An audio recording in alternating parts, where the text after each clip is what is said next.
Good evening, everyone. I'd like to call this meeting of the Temple Terrace City Council meeting to order. Today is August 1st. It is about 6:06 p.m. And welcome again. And please remind everybody to turn off or silence your electronic devices. We're going to stand for a Pledge of Allegiance and then remain standing for an invocation by Councilmember Begorlich. Pledge allegiance to the flag of the United States of America and to the republic for which it stands, one nation, under God, indivisible, with liberty and justice for all. Please remain standing. Thank you. Dear Lord, we gather this evening, we ask for your blessing on our community. We thank you for this incredible country we live in, and are grateful to you for our wonderful community. We ask that you bless and protect our officials and employees as they provide services to our amazing city. Bless our citizens and guide us in your ways. We ask you protect those that serve in our military, to protect the freedom which we enjoy, and that you have blessed us with. All this we pray in your name. Amen. Thank you. I want to mention quickly that we will be coming up to the topic very soon of items not on the agenda for persons wishing to be heard. So if you do want to be heard on an item that is not on the agenda, please pick up a form in the back and turn it into the city clerk immediately all the way down at the end of the dais to my left. For the first order of business, we will go into recognitions, proclamations, presentations, and board appointments. Item A is a certificate of recognition for Logan Anderson, Eagle Scout. Mr. Anderson, if you'd like to please come up to the microphone. And I will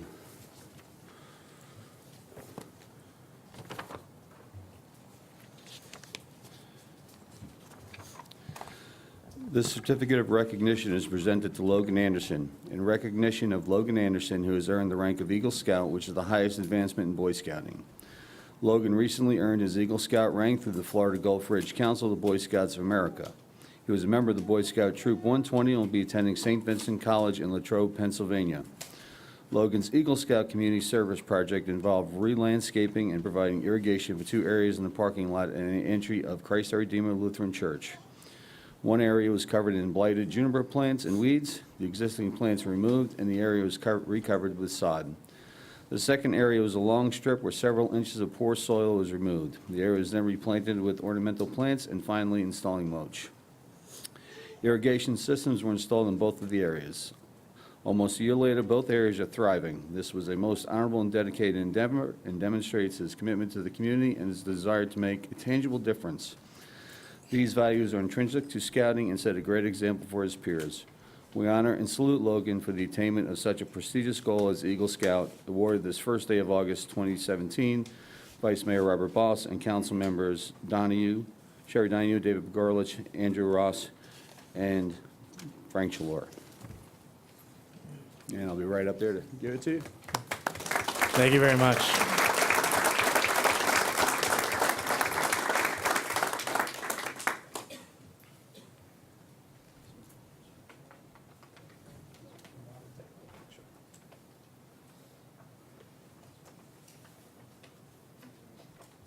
Right here, gentlemen. Another one. Right here. Thank you. If you'd like to say something,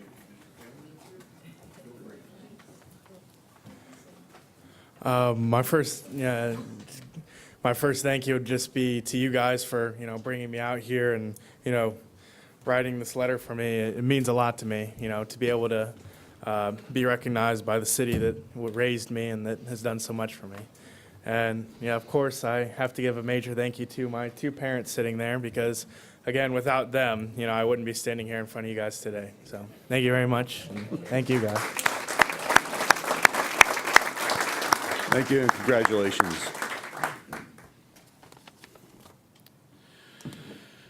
The next item we have is recognition received by the Police Department regarding Safe Summit 17. I believe Chief Albano will explain the recognition the city received. Chief. Good evening, Vice Mayor Boss and members of City Council. Ken Albano, your police chief. This was recognition for the police department, but truly the recognition starts all the way back with the wisdom and the leadership of then Mayor Frank Chalura. Because back in 2013, Commissioner Beckner of the BOCC came up with the idea of trying to unify all the jurisdictions, bring together public and private sector groups to address the issues and concerns of violence in Hillsborough County, not from a law enforcement perspective per se, but from a health model that would enable us all to come together and work on the root causes of the problems of violence in our community. So, birthed with that, it's been passed on since 2013 to our previous mayor, Kim Linebaugh, and I'm sure our vice mayor now and the mayor, whoever that will be upon the election, will continue to carry that torch. The Safe Summit 17 was the first big initiative that Safe and Sound Hillsborough brought to the community to bring kids from all over the community, not just the 4 target areas, down to the University Square Mall, and in partnership with everyone provide a platform for an opportunity for the kids not only to hear some of the concerns that we as adults have for them, but to listen to the concerns that the kids have, quite frankly, about what they're dealing with at their level in their communities and in their schools. So we had some people, and if you'll see, it's up there for you now, that's exactly what Safe Summit 17 was all about, building relationships that last a lifetime. Stephanie was one of our officers that went there. In addition to Stephanie, David Muldrow was there as well, and Tandra Patterson, Senior Police Officer Tandra Patterson. I was there representing you. I represent the mayor on the executive board, but truly everything that we're doing is just the outward example of what Councilmember Chalura started, and all of you all the time say to us when you're here at the dais, and that is to cooperate with our partners to maximize the effort by working together for the greater good of all of us, not only Temple Terrace, but Hillsborough County.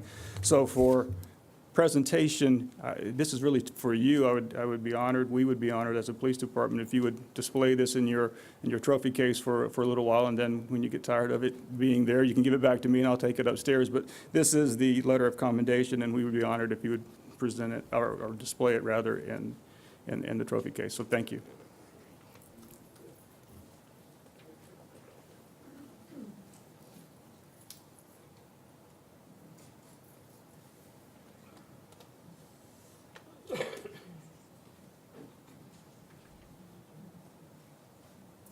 Right here, gentlemen. One more.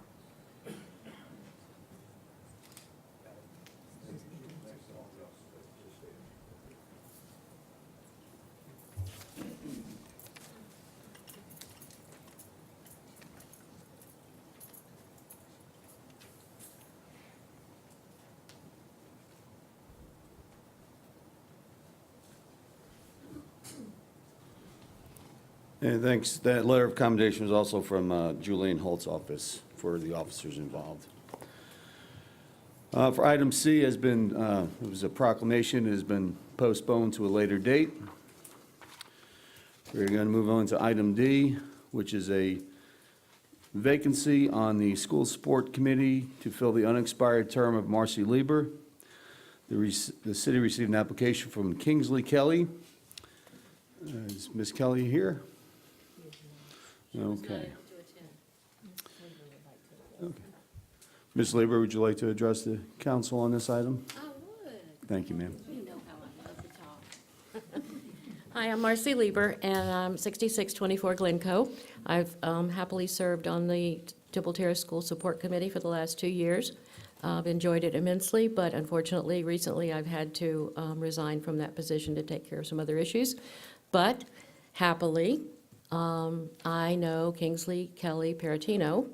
I've known her since her preschool days at Temple Terrace Presbyterian, where she attended with my daughter. She is a product of Temple Terrace Schools. She is a product of Temple Terrace culture. She is a teacher at Lewis Elementary.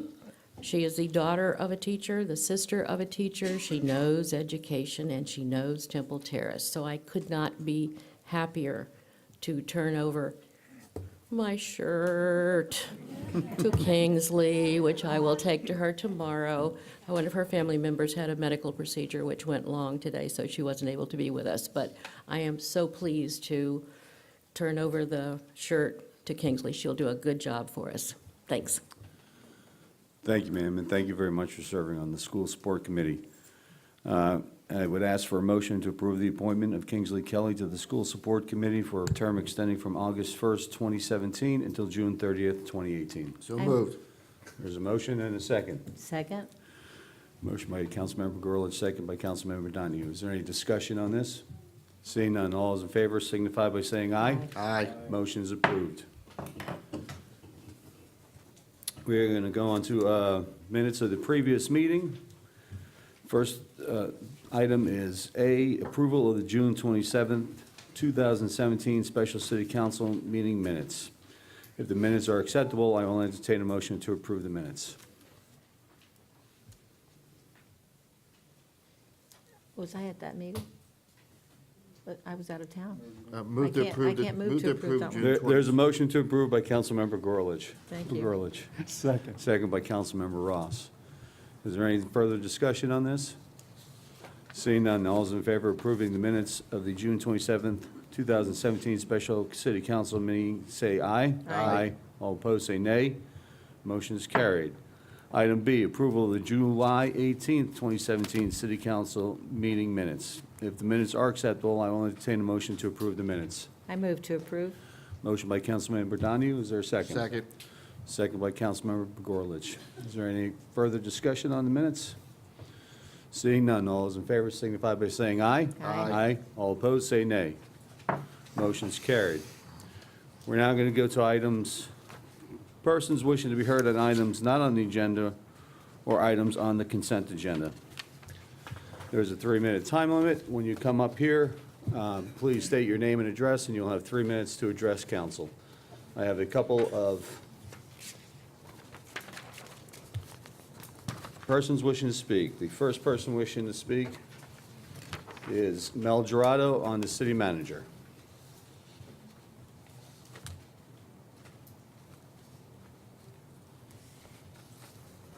Good evening, Mel Gerardo, 5406 River Hills Drive. Acting Mayor Boss, council members, this past weekend I had an opportunity to meet with a key segment of your leader employees, and I heard something that I just wanted to bring to your attention. I thought it would be of interest to this council. As we were talking on a variety of issues, an unsolicited comment was made, and it just resonated with me, and I just thought you should know. As we were meeting and the employees were sharing their thoughts on a lot of issues, one of them said, "There's something you need to know." And I, of course, was open and said, "And what's that?" They said, "This city manager." I said, "Yes." I said, "He's working. He's working for the citizens. He's working for the council. He's working for our employees." I kind of paused and didn't say anything, and they went on to share. Over the last 7 months, they have been invited proactively to be at the table and be fully engaged around health insurance. One of them shared, "Mel, I'm a young guy. I was actually thinking about leaving city employment. My health care costs are $1,200 a month for my family. Because of our team and what we've done together and because of the work of the city manager, I'm now enjoying a 26, or will be enjoying a 26% reduction in my health care cost with better coverage." And they went on to share some other things, but I just want to thank this council. I want to thank Mr. Stevenson for not just looking out for our employees, not just looking out for our council, not just looking out for our citizens, but making sure that we're bringing about positive bottom-line results. So thank you all. Thank you. The next speaker is, I believe, Yvonne Fry. She wants to speak about House Race District 58. Thank you, ma'am. Please state your name and address, and you have 3 minutes, please. Certainly. Hi, I'm Yvonne Fry, 2813 Clubhouse Drive, Plant City, Florida, and I'm delighted to be here with you tonight. Thank you for the opportunity just to come and say hello, to sit and listen and learn. I am running for House District 58, which of course covers Temple Terrace, and wanted to come and be with you all tonight, hopefully the first of many council meetings that I'll be able to join you for. Thank you very much. Thank you. Thank you, ma'am. Now, Mr. Schlischer, you did put one in, but do you want to speak when we get to that in the consent agenda, or do you want to get it out early? No, it's a new section. Okay. I just was double checking. Next person to speak is Celeste Holstein, would like to speak about backyard chickens. Again, name and address, please, in 3 minutes. Okay. Hi, my name is Dr. Celeste Holstein. I live at 508 Falmouth Street. This is my daughter, McKenna. We were recently reported for our backyard chickens. We weren't even aware that they weren't allowed. 5 of our inner circle friends all have chickens in Seminole Heights. We're the only ones that live in Temple Terrace. And we didn't even know that they weren't allowed to be here. We have had them for over 6 months, and it wasn't even actually a noise complaint.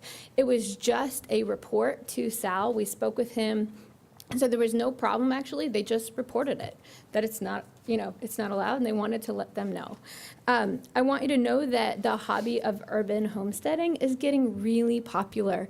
It is basically allowed in all of the neighborhoods around us. It's in Seminole Heights, it's in St. Pete, it's everywhere. It's Dade City, and we're finding that people are really passionate about it. I don't know if you checked your inbox and got to see that we have a petition with over 325 signatures on it for people that want this to be opened up in the little neighborhood app. We had 36 comments. Every single one of them were pro. Apparently, there's a lot of chickens already in Temple Terrace that are just kind of under the radar. I know you guys have heard this a lot.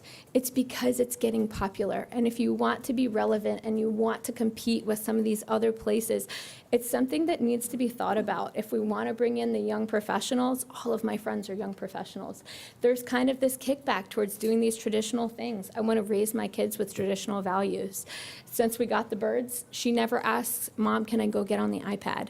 It's, Mom, will you unlock the back door so I can go play with the chickens?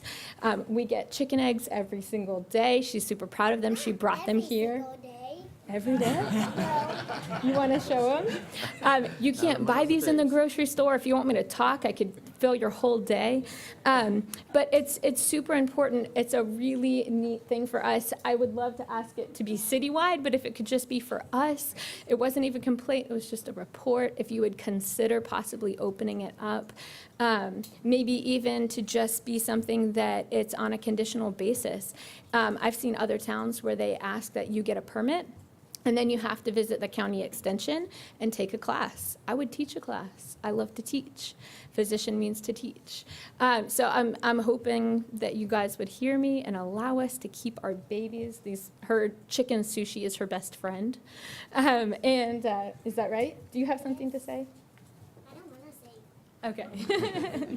But I would just like to appeal to you that maybe this is something we need to revisit. I know you want to keep Temple Terrace relevant. I know it's been talked about a lot. And really, I can't see a reason why, if we just have hens, there's no roosters, you don't need a rooster for chickens to lay eggs. There really is no problem other than the ordinance. Thank you. Thanks. That's it. Thank you very much. Next person wishing to speak is Ellen Snelling on medical marijuana. Isn't that on the agenda? Oh, it's on, all right, never mind. I'll wait till the agenda item comes up. The last item I have on persons wishing to speak on items not on the agenda is police malpractice. John Kennedy. Mr. Kennedy, you have 3 minutes. Please state your name and address. Got me in the wrong order. My name is John Kennedy. I've lived in Temple Terrace 22 years at 6117 East 111th Avenue. As I had said at the last town hall meeting, I've been continually harassed. I'd like to share with you a letter that my lawyer wrote.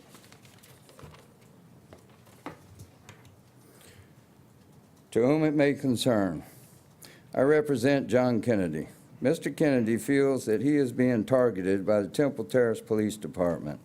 He has been given several traffic citations in the past few weeks, and he has actually been arrested and booked for not having a motorcycle endorsement on his driver's license. I realize that I cannot intervene for someone being stopped for a traffic violation. However, I would urge your department to exercise the same discretion in dealing with Mr. Kennedy as you would in dealing with any other resident. As an example, Mr. Kennedy was recently given a warning for parking his car in front of his house. Looking up and down the street, he noticed that there were several cars parked on the street, and those cars were not given warnings. Please call my office if anyone from your department wishes to speak with me in regards to the above. Captain Pridemore actually responded. I talked to Captain Pridemore prior to. Okay? I have addressed with the chief. I tried to say, Chief, can we sit down and talk? His response to me was, fill out a citizen complaint form. Hey, Chief, what happened to sitting down and discussing problems? Mr. Kennedy, I set policy here, not you. Okay? So basically, I was told to do what I'm not going to say what I should do with it. But as a good nurse, if people don't realize, I am 100% disabled. I have $150,000 worth of titanium in my back, okay? 3 prior back surgeries. I have my left hip replaced last June.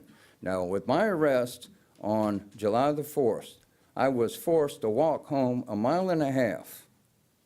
I was directed by the supervisor, Mike Zimmerman, go home, get somebody to bring you back. Why can't you follow me? No, we're too busy. Why can't you just avoid this situation altogether? No, I'm not going to tell my police officers what they should or shouldn't do. This is a supervisor. He's there to supervise. Okay? I was targeted when I was told to go home and come back and pick my bike up. Now, 2 officers pulled me over red lights and siren for driving without an endorsement after they had already given me a ticket for not having endorsement. Now, I told them specifically, look, I'm Thank you, Mr. 62 Kennedy. Could you just wrap it up here in about Okay, 5 seconds? 5 seconds. I'm being harassed, intimidated, threatened, and now they hurt me, okay? I have tripped twice in the last 5, okay, listen to me. Do you have 3 Second, minutes? I also Miss- have. Mr. Kennedy, I you have also 3 am minutes, throwing- please. I am also throwing my hat in the ring to run for the mayor of this city, okay? Thank you, Mr. Kennedy. Mr. Kennedy.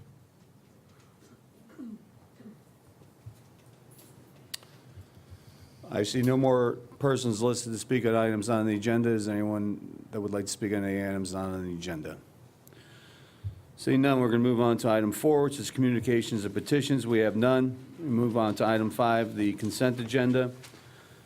Mr. City Manager, could you please explain the items that are on the consent agenda? Yes, sir, Mr. Mayor, thank you. We've got 2 items on the consent agenda this evening. The first item is 5A, which is a resolution approving the renewal of 250 Microsoft Office 365 licenses. The request from IT is a normal progression to move into the cloud and is citywide. The annual cost for the license renewal, maintenance and support is $40,122.74. This annual contract will run from September 1st of 2017 through August 31st of 2018. The purchase will be made through Software House International with pricing based on a current Florida contract, state contract, number 432-3000-15-02. The amount of this expenditure is available in the current budget 16-17 and is funded in account 001-1121-513.34.28. Excuse me. The second item, 5B, is a request for a resolution approving the assessment of the 2017-18 non-ad valorem assessment for Hampton Oaks subdivision and the authority to transmit that certification of the assessment roll to the Hillsborough County Tax Assessor for the upcoming year. City Council created Hampton Oaks assessment area at the request of Hampton Oaks Homeowners Association in September of 2014 for street lighting and stormwater management services. Per Florida statute, the city must adopt an annual assessment resolution and certify to the tax collector the ad valorem assessment roll for Hampton Oaks area by September 15th of each year. The tax collector will then produce a combined notice of ad valorem and non-ad valorem assessment for Hampton Oaks assessment area as described in Florida statute.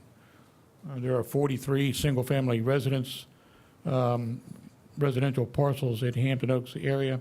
Total assessment for Hampton Oaks is $11,094, or $258 per parcel for the 2017-18 assessment. This is a normal progression that we have to do every year. Staff recommends approval of both consent agenda items. Thank you, Mr. Stevenson. Is there anyone in the audience who would like to speak on any of these items? Either item A or item B. Seeing none, it's open for council discussion. If the consent agenda is acceptable, I'll entertain a motion to approve the consent agenda unless anyone would like to pull an item. I move to approve the consent agenda. A motion to approve the consent agenda by Councilmember Ross, second by Councilmember Begorlich. Is there any discussion on this motion? Seeing none, all those in favor signify by saying aye. Aye. All opposed, say nay. Consent agenda is carried. We're going to move on to item 6, which is public hearings. First one, A, is a resolution setting the tentative millage rate for fiscal year 2017 and 2018. We have our Finance Director, Lynn Boswell, who's going to present this item.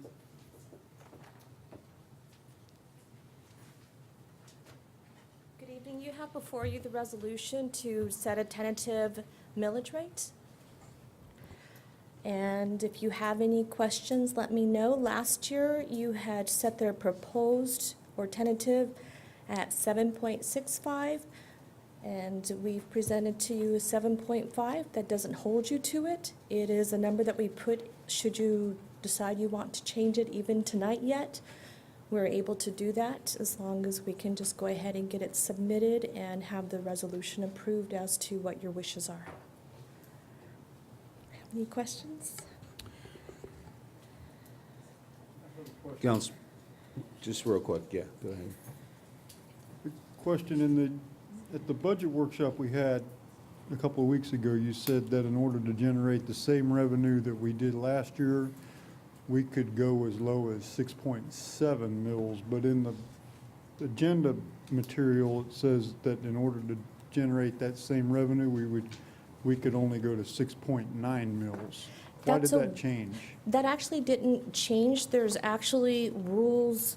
If you vote a majority to go beyond the 6.9, it doesn't need to be, I'm looking at here, to go to 6.9, we just need the majority vote for the maximum millage rate to go 2/3 vote. It's a 7.65.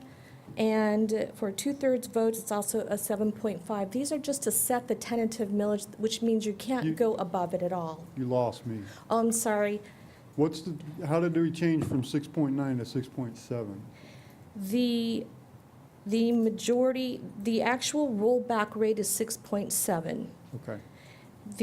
In order to go to a 6.9, you would need a majority vote, maximum millage, so majority would have to vote for that. If you wanted to go to 7.6, it's a 2/3 maximum millage, and if there's a calculation that's actually in the sheet. Right, It's okay, not no. something that I put together. And we are proposing a cap of 7.5. You're not held to it, it's just we're currently at 7.2, 7.2. 205. 02. 7.02. And 7.205. I'm sorry, 7.2. 205. 205. And all it's saying is if you wanted to go even above a 7.205, if you say today 7.5, you can't go above it. No, If I you want understand to. that. Okay. I got that. Thank you. All right, does that make sense? Okay. Okay, and just so we know, everyone knows, it's the recommendation of City Council is to approve a resolution setting the tentative millage rate at the rate of 7.5 per 1,000 of assessed value. This is before we go to any further budget negotiations and discussions to change millage rates. This is the highest we could possibly go. I believe there's one person in the audience who would like to speak on this, Mr. Schlichler. Please give your name and address, sir, and you'll have 3 minutes. Thank you. Gil Schussler, 6609 Peachtree Drive. Mr. Vice Mayor, City Council members, 7.5. Wow. I know we were high. It was a bigger number last year, but it was still wow then. This is just incredible. If you look at the chart that was presented with the agenda, that tentative millage rate, we ultimately keep hitting that. These numbers become sticky. And by that, I mean, they're up here, they come down, just so they go up, they come down, they never come back down to reality. 7.5, think about that number. If we get into that, there'll be some very lively public hearings, to be sure. But what's it going to do to what say about our city? It's just, it's an inconceivable number. We got the Temple Terrace Redevelopment Authority debts coming due this year. That's going to be probably 7/10 of a mil just to handle the debt service on that. We got to find some offset somewhere. You know, we have people, citizens in our city who are very experienced in this. It's our city too. We can help. So if there's anything that we can do to help drive this number down, we got to do it. Thank you. Thank you, sir. Is there anyone else who'd like to speak on this item before I turn over to council discussion? Is there any further council discussion on this? Councilmember Gorlic. Thank you, Mr. Sisler. I wholeheartedly agree with you. In our last discussion we had last Friday, I guess it was, discussions were all revolving around lowering the millage rate, not raising the millage rate. I think you were probably there and you probably heard that. I've been told 7.5 doesn't mean anything, okay? I disagree. To me, it means a lot. It means we're telling our citizens that, well, we don't really know what we're doing, so we're going to put it up as high as we possibly can, and that way, you know, and then you're all going to be so happy when we bring it back down, maybe. I don't play that way, okay? I personally cannot support a tentative millage rate that's any higher than what it is today, right now. Okay, and if we can't make that budget, then we got to make some decisions. I'd like to see it go back down to 6.7 or 6.9, which is where we all have been talking, just for everybody's edification. We don't know exactly how we're going to get there yet, but that's where the discussions have been revolving. So personally, I would not support a tentative millage rate that's any higher than what it is right now, and that's 7.205. And even that, I think, is too high. I said last year was too high.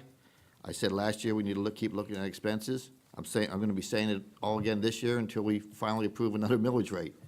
But for the purposes of this particular phase of our budget, I would not support anything higher than what it currently is. And if we have to work harder to get it to that or lower than that, I'm going to be working to get it lower. I can tell you that right now.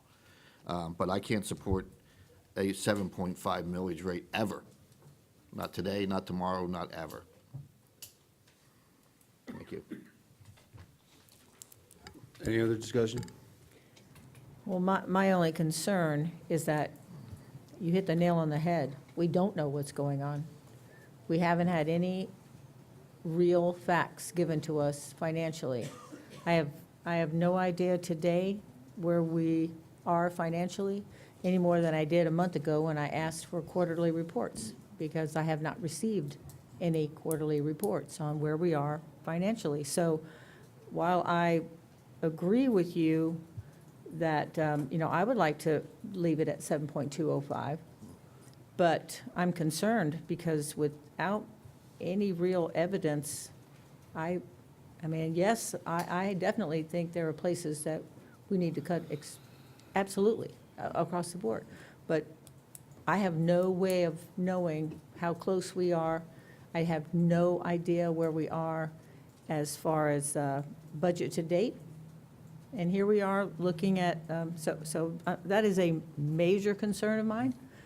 So the only reason I would be willing to go to that high rate would be that it would at least give me the comfort to know that I can bring it down.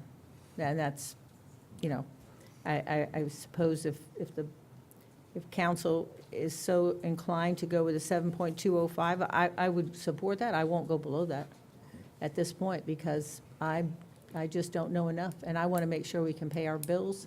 And for all we know, we have bills outstanding from this year. We just don't know. And shame on us for not knowing that. Any other discussion? Councilmember Ross? Well, I'll repeat some of the things that I expressed on Friday, which is kind of the same conversation we're having again in just a larger audience. Just to clarify, I said then, and I maintain again, I realize that we have to set the cap on the millage rate. That's what we have to do. But I share the sentiments of my colleagues. I feel like we're flying in the dark. We have yet to see the proposed budget. Although you did share some stuff with us at that meeting that I've read since, but with a lot of asterisks that this is pending, we don't have this yet, we don't have that, some of the capital's in, some of the capital's not, we don't have salaries in, we don't have benefits in, we don't have the new insurance in, and we're discussing the millage rate before we even know how much money we need to run the city. I just feel like we're, however, I'm concerned, I agree with both of what, David, what Sherry said, I agree with both of you, but I'm also concerned about, here it is, August the 1st, and, you know, we're gonna be having a midnight meeting on September 30th to pass this budget, because this has gotta get done. So, just so the public understands, the 7.5, Gil, I know you understand this, but just so everybody else understands, we have to announce to the public the maximum millage rate that we can hold ourselves to. I can tell you, there's no appetite up here for a 7.5% millage rate. There is none.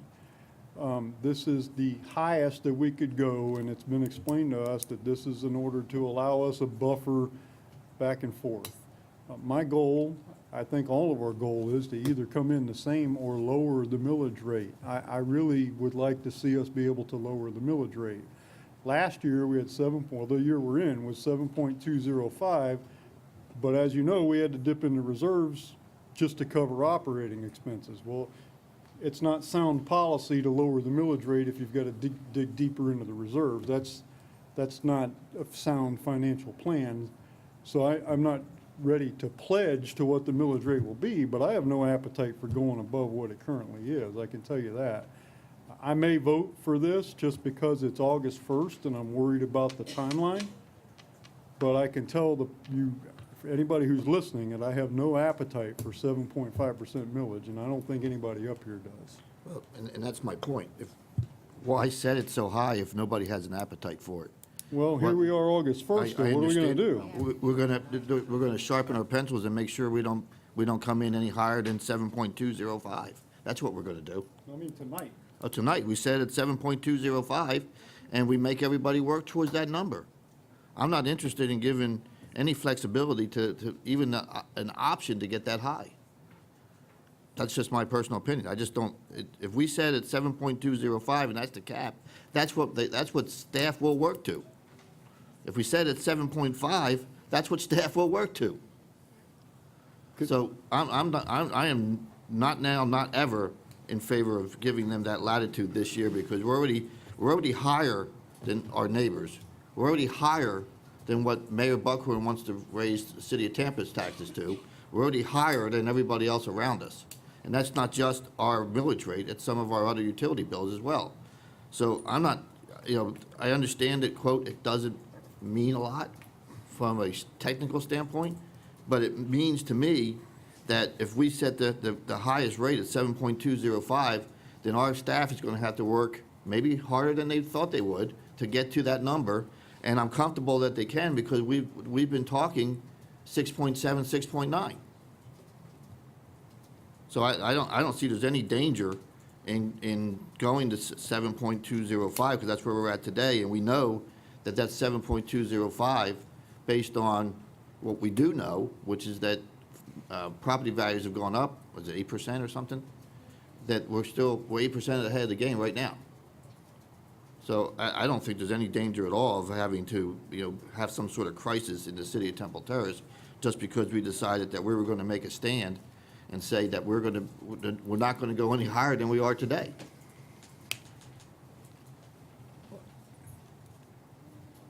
Yes. Mr. Chilora. Thank you, sir. I'm just going to read the last paragraph of our backup information, and this is pretty powerful. City management staff shall prepare a recommended budget with a millage rate of 7.205, which allows for a continuation of existing public services. Last year's millage rate was set at 7.205 and yielded $9,716,302. To levy the same amount this year, the millage rate would need to be set at 6.914. We're not even close to 7.2, 7.5, whatever numbers are floating. I have a lot of history on this council, and my experience is if you give it, they'll take it.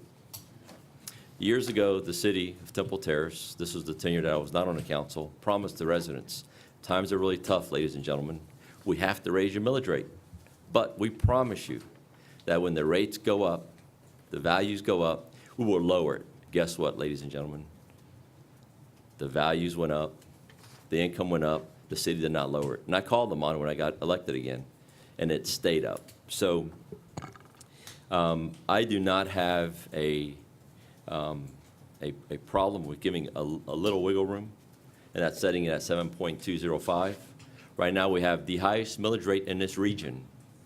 And unfortunately, what will probably happen, and we have our great reporters in this room, it'll say Temple Terrace raises its taxes millage rate to 7.5 tomorrow morning or the next day when you read your paper. Maybe that will, maybe that won't happen. But I think it's setting a wrong example. We're not borderline at 7.205. It's saying right now that if you want to be now where you were last year, you need to be at, you would be at 6.914 mils. And we're talking about taking it to 7.5 and giving that kind of flexibility. That is not considered accountability and responsible. Thank you. I just have a couple of comments on this item. One, I think everyone's in agreement, we've all discussed it at the budget workshop, that we want to lower the millage rate even more than it was at 7.205 last year. This is a different step in that process. This is setting a tentative millage rate, and I understand the arguments that are put forth. But I believe recently, in the past 2 years, because of miscalculations that were done in advertisements by a previous administration, we had to go ahead and have special meetings to have advertisements redone and done again, and had to get votes in because things were not advertised correctly. Part of this process here is setting a number, working with the state in order to have the calculations and all the advertisement language properly set up, so when this goes out there, everything will be done properly, and we won't have to come back and set for emergency meetings to go ahead and have rehearings on issues because we had poor advertisement of our millage rate, which could nullify what we finally set. So that was part of the thinking, I believe, and what our staff did here in saying this at this number, through the recommendation of the state they were working with to set the millage rate so we can get advertisement correctly. It's not where we want to set it at. It's not even a number any one of us has discussed setting it at. I think we're comfortable with the numbers going below where we were last year at some of the meetings, although there's a lot of items still to be discussed. This was to make sure we set a millage rate, get our advertisements proper for rollback rates and everything else, so that the state's good with it, we're good with it, our advertising is good with it. That would be the purpose for going to this rate right here, so we don't have problems that we had the previous 2 years. He has, and I have a comment. Who? Thank you, Mr. Ross. I just want to say that we do a disservice to our directors when we sit up here and we say, if we set this rate high, they're going to work to that. They are not. Last year, we set the tentative trim at 7.65, and then we rolled it back to 7.205 with the budget in hand. I think the main reason we are even considering this 7.5 is because, as Mr. Ross said, and as I said, we have no idea where we are. We don't know if we've had any cost overruns. We don't know what payroll is going to come in at. We have no knowledge. We have seen no numbers. So with that, we're basically protecting ourselves and you by setting the millage at a high rate. We've done it before. I'm looking here. We've done it. It looks like we've done it just about every year. In 15-16, it was 7.55, and we ended up with 6.95. 6.43, and we ended up with 6.30. It's 1 year, 13-14. It looks like we set it at 6.43, and then we left it at 6.43. These are the numbers. So we can sit up here and say, oh, we're just gonna let people just spend money because that's how much we're saying. That's not the case. It's not the case with our directors. It's not the case with your council members. And I think we're doing a disservice to ourselves by setting it so low that we cannot recover if we find that we are in trouble. So we have debt to pay, and I think we just need to, I'm not saying we need to raise it to that. I'm saying we need to protect ourselves at this point and just set the trim notice. And you're right, Mr. Ross, it's tonight. We have to do it tonight because the trim notices have to be prepared. And so tonight, the only thing we're saying is this is the absolute cap that we would go at. Thank you. When Mr. Russell. Mr. Ross, and then Mr. Begorlich. It's kind of a rehash of what I said before. The concern I have, I'm not disagreeing with any of you guys, all right? The concern I have was setting it at 7.205 tonight, which I can tell you when it comes down to brass tacks at a future vote, I'm not going to vote over 7.205. I will publicly tell you right now that I am not going to vote when it comes down to approve a budget, and unless the building is floating or something, I'm not going to vote to raise our millage rate of what we're paying. However, I have concerns. We have not seen anything. We've not seen this year's actual expenses. We've not seen where the budget needs to increase, where it needs to decrease. We have $12.2 million worth of capital projects on a wish list. We've not prioritized them. We've not determined whether we can afford to do any of them, right? $3 million of that is the rec center renovation that everybody wants, right? I have no idea whether we can pay for that or not, or even pay for a phase of it, because we haven't seen it. So my concern is, Mr. Troyer is absolutely right. To generate the same revenue, we could go to 6.9, although last week we were told that number was 6.7. Now it's 6.9. However, keep in mind that last year, this year that we're in now, we had to dip $800,000 into reserve to make that number work. And that's without doing anything on the capital improvement list. So I feel like we're already being boxed in because we haven't been shown the budget yet. And then we're further boxing ourselves in by just, and believe me, I don't want to go any higher on the millage rate either. I want to lower it. I have no appetite whatsoever for raising the millage rate, but I don't want to get to where we finally have something in front of us and we all say, well, wait a minute, we could do this $2 million project on the storm drain. Well, we can't because we lowered the millage rate to 6.9 or whatever. So I just want us to have options here, and I feel like we're not. We're in the corner. Well, if I may, this is my 7th year of doing this, and I will tell you that if you're sitting up here today and saying you're not going to go above 7.205, then we will make some hard decisions, and maybe it is capital improvement projects that we push off for yet another year. But if we're all up here saying that we don't want to go past 7.205, what are we arguing about? Set the cap at 7.205, and we will make it work. The staff will make it work. There is no scenario that I can think of that's going to change my mind that will allow me to go to 7.5. There isn't. So if I'm being honest with myself, why not just set the cap there? I mean, I get I haven't got it either. I haven't got the numbers either. But there is, like I said, there is no scenario, there is no crisis that I can think of after doing this for 7 years, and Mr. Chalor's been doing it a lot longer than I have, that would convince me that you would need an extra nearly 3 mills to take care of that problem. And everybody here has said, we're not going to go there. So we're not going to go there. Let's not go there. We'll make it work. And we will balance the budget this year at something hopefully less than 7.205. But I think it sends the wrong message to the citizens of Temple Terrace that we want to go to 7.205. We want to go lower. But guess what? We may just sneak it in and decide we're going to go to 7.5 because we can. I don't want to go there. So unless there's other comment, I'd like to make a motion. There is other comment. Okay. What happens if we do get the budget before us, and in order to make this work, we have to go $800,000 into the reserves like we did last year? We don't have that information yet. That's the only thing, the point I'm trying to make is not that I want to raise taxes. If that's what you're hearing wrong. But I'm not interested in the message we send as much as I am interested in mathematics, right? You're the one that's always saying both sides of this ledger sheet have to balance. You're absolutely correct. We haven't seen either side. And I'm telling you that for me, we will take a harder look at expenses and we will make up that difference. I can't. You didn't last year. You went $800,000 in their savings. I didn't. I voted against it.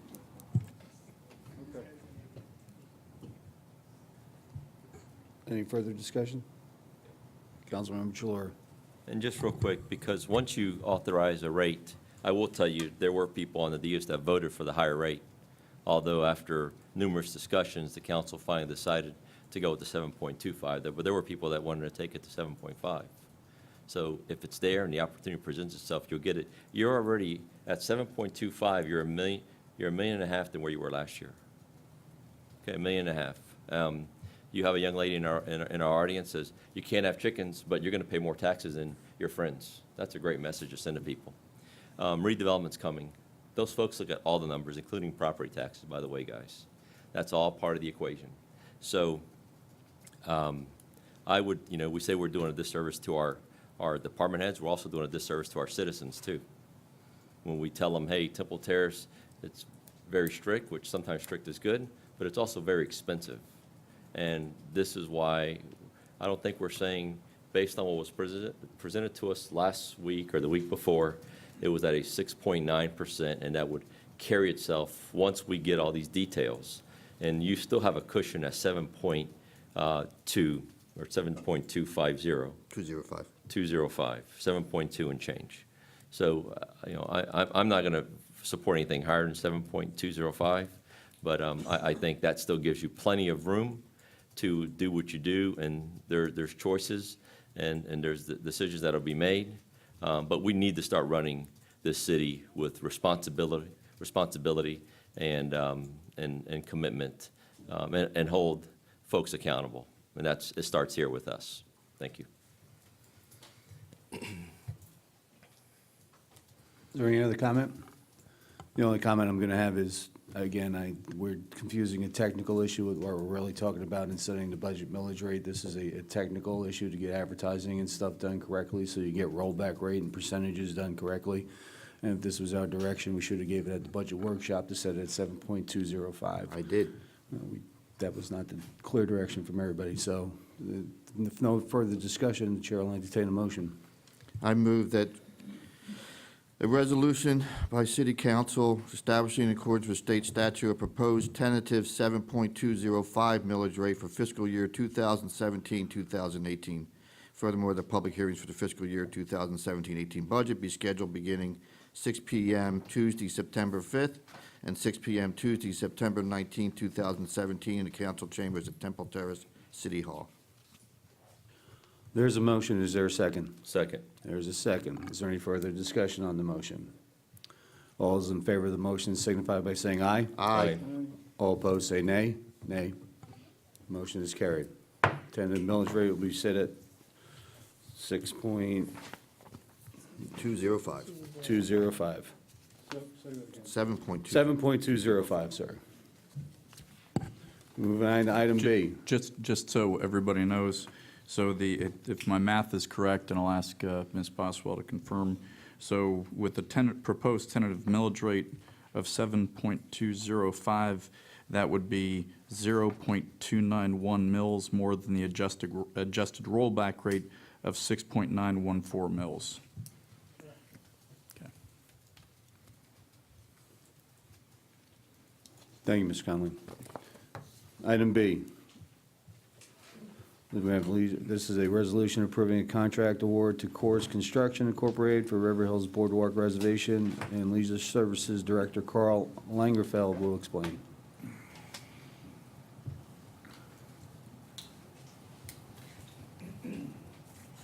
Good evening, Vice Mayor Boss, members of City Council. Carl Langfeld, Leisure Services Director.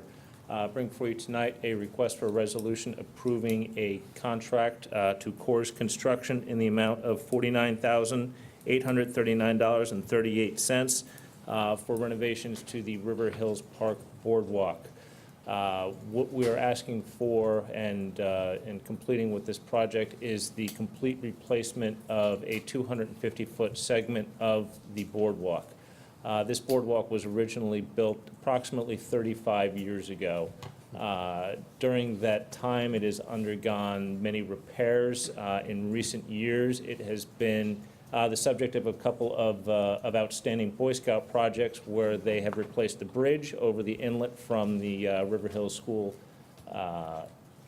drainage area, also the construction of a handicap access to the boat ramp.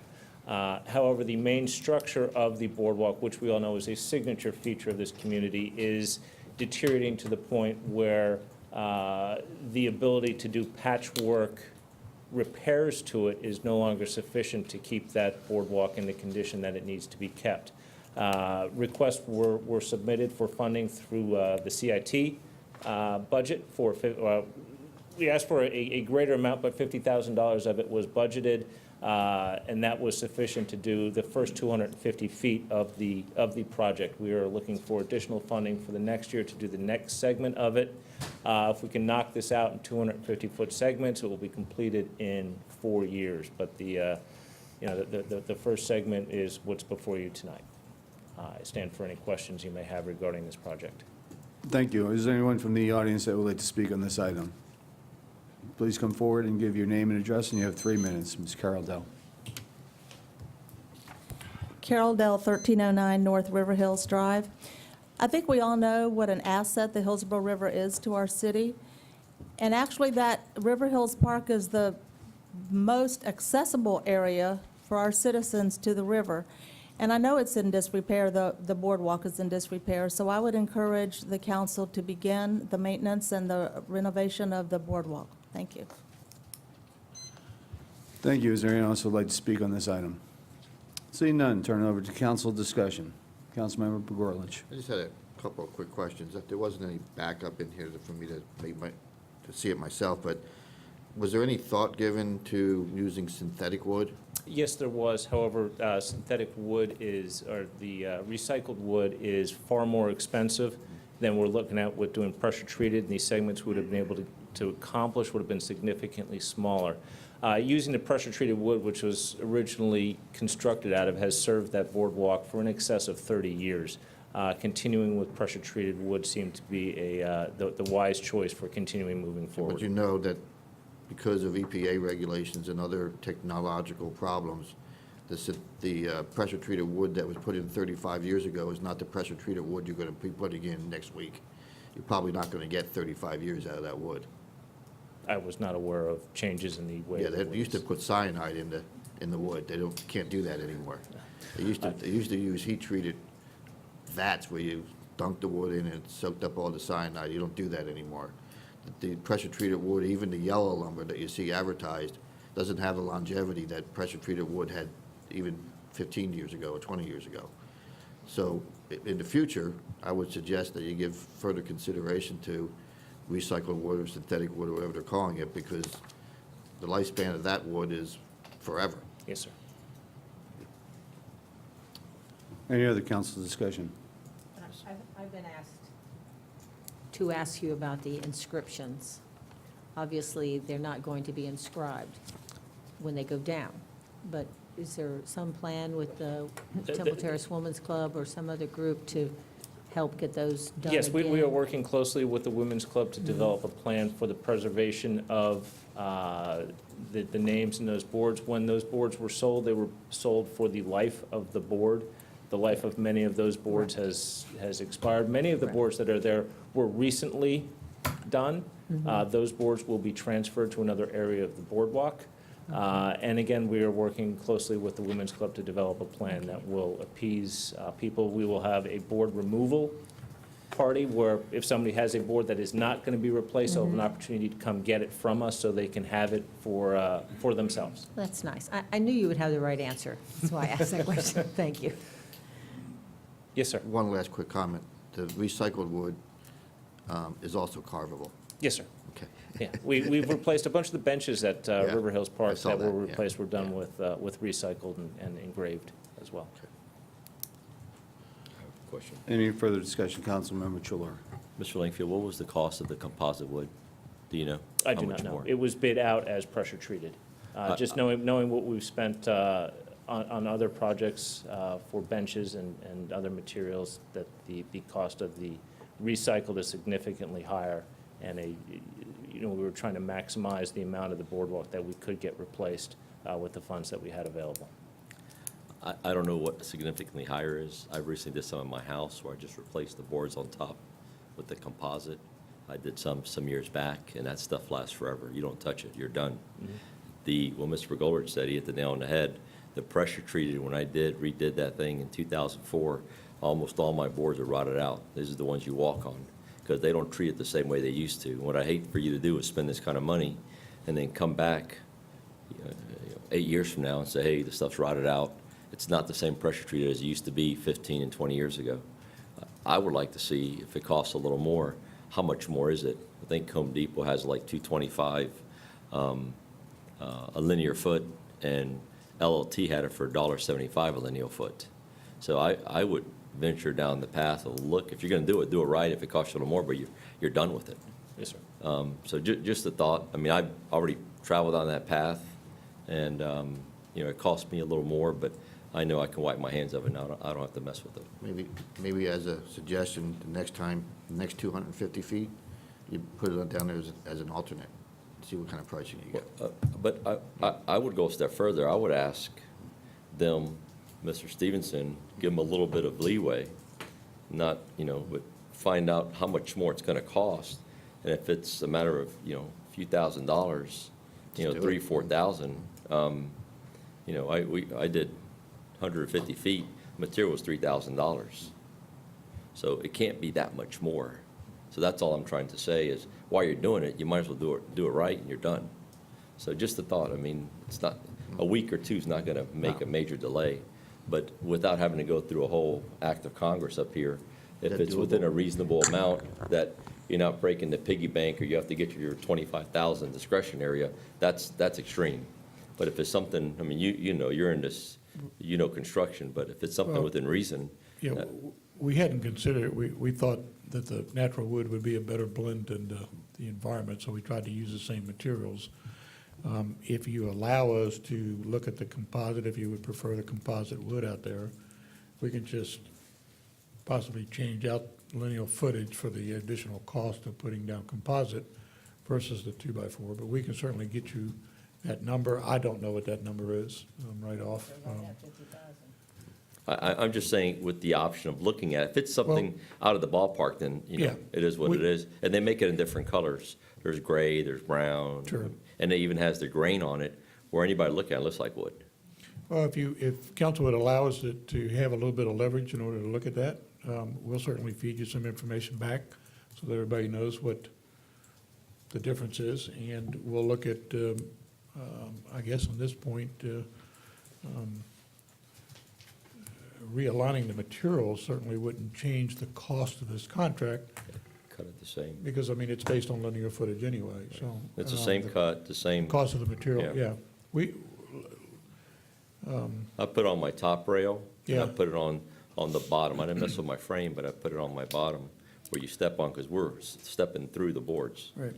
It was, not safe.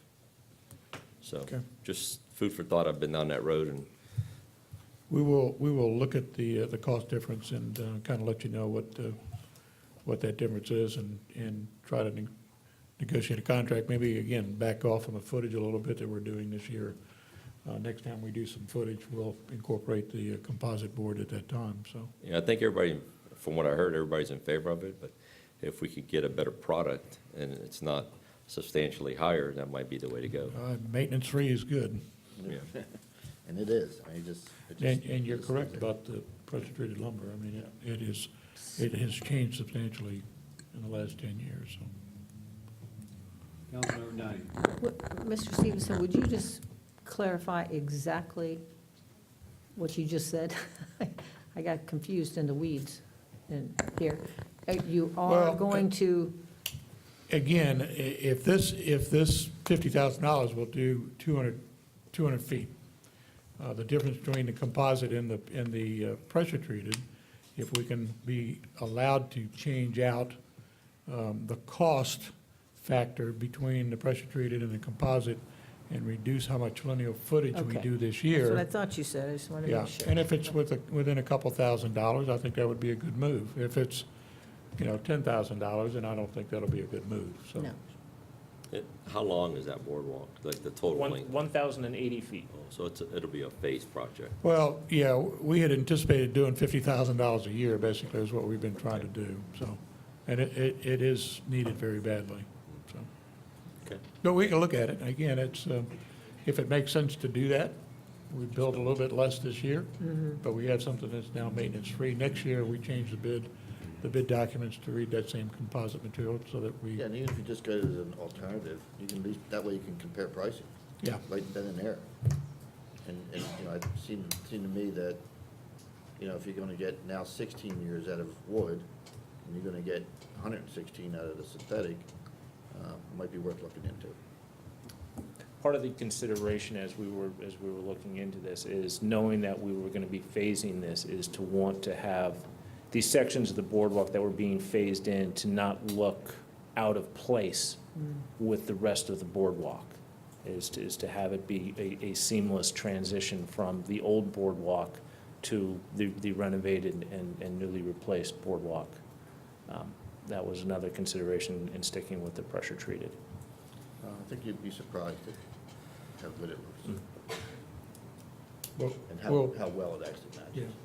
We'll take a look at it and kind of give council some feedback, whether or not it would make sense to make that change. Let me just ask a question now here as we're moving forward technically on this, because originally we bid this out as 150 feet to do, and obviously they came in with pressure treated, they could do it for 250 feet. So now are we looking at approving this bid and then switching over to the synthetic wood, or are we looking to postpone action on this item until we get the information? It was bid out using pressure-treated lumber. I don't know what we would have to go through to modify that bid document, or just rebid it. That may be what we need to do. Mark's shaking his head, so. That'd be the cleanest way to do it, because if somebody came in with a different bid and they weren't the lowest bidder, and if you don't rebid, then you've got the opportunity for this bidder to give you whatever price they want on that synthetic, when somebody else might be willing to give you something substantially lower for synthetic. Essentially, all other terms would appear to be identical.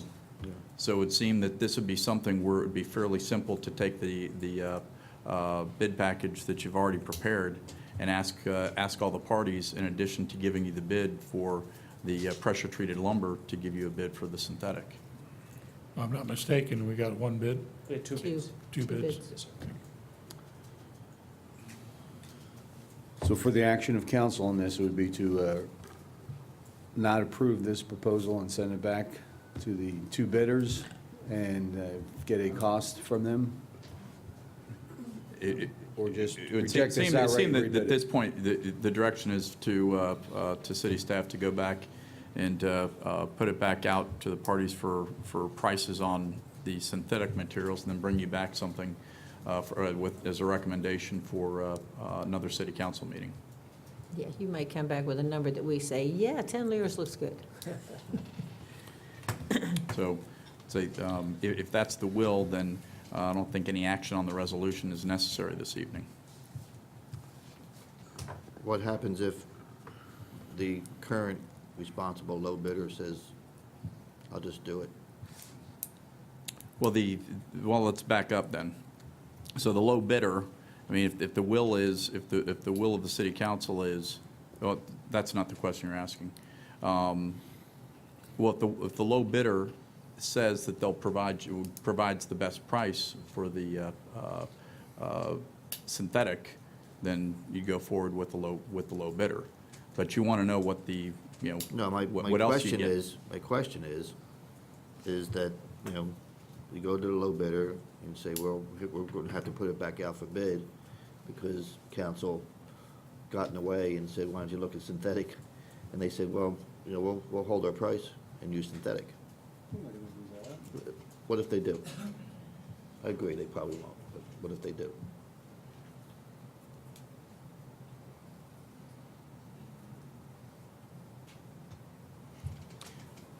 I think you're still better off finding out what the other bidder has to say on the number, although I think the chance of that happening are remote. Yeah, I do too, but I just wanted to make sure that it was clear that what we would do in that regard. What is the direction of council on this item, so we can get a consensus? Just pass it and let them. We would like for him to bring it back, though, Yeah. like next meeting. You can do that, right? Yes, ma'am. So do we need a motion to postpone this into the next meeting, or?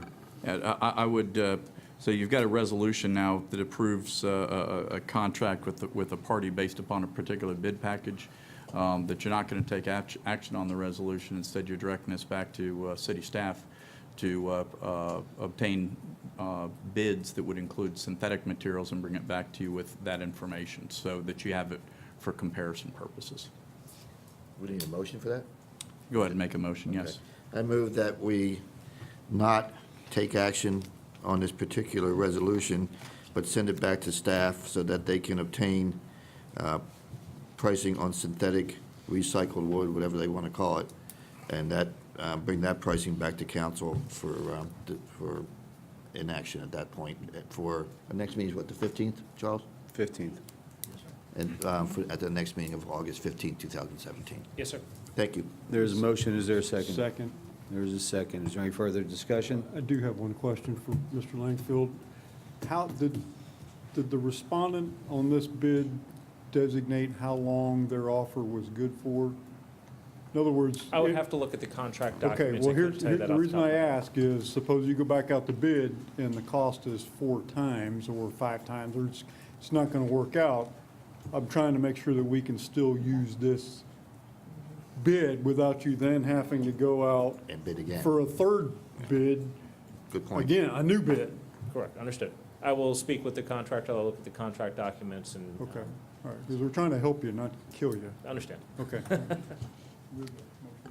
Is there any further discussion from council?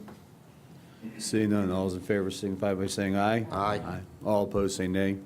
Motion's carried to move forward to the next meeting on August 15th. Item C is a public hearing and resolution approving transmitting CPA 17-01 A through H to the Florida DEO. And we'll have Senior Planner Lori Lynn. Good evening. So this is the first public hearing of Plan Amendment CPA 1701 A through H. And as you may recall, those were 8 parcels that City Council annexed on March 21st of this year. So we are sending this plan amendment to the state for a 30-day review because it is more than 10 acres. You also annexed 2 other parcels, but they were smaller, so they are being processed as a small-scale amendment, and you will see all 3 of them back in October, after the state has had its review. So the change in the plan category is from Hillsborough County's CMU 12, which is Community Mixed Use 12, to City of Temple Terrace's industrial. And the significant change is that we eliminate consideration of residential uses in this area. So staff is recommending that you adopt this resolution to transmit CPA 1701 to the state for a 30-day review. Do you have any questions? Thank you. Is there anything else? Is there anyone here in the audience who wishes to address council on this matter, since this is a public hearing? Is there anyone who would like to address council on this item C, public hearing and resolution approving transmitting CPA 1701 A through H to Florida DEO? Seeing nobody, the public hearing is closed. Is there anyone from council who has questions regarding this issue? Ready for a motion? Okay. If acceptable, I'll entertain a motion to adopt the resolution approving transmittal of the plan amendments. Are you ready for the Yes. motion? She doesn't have to do anything. We're good? Okay. I don't believe so. I don't have it down here. Nope.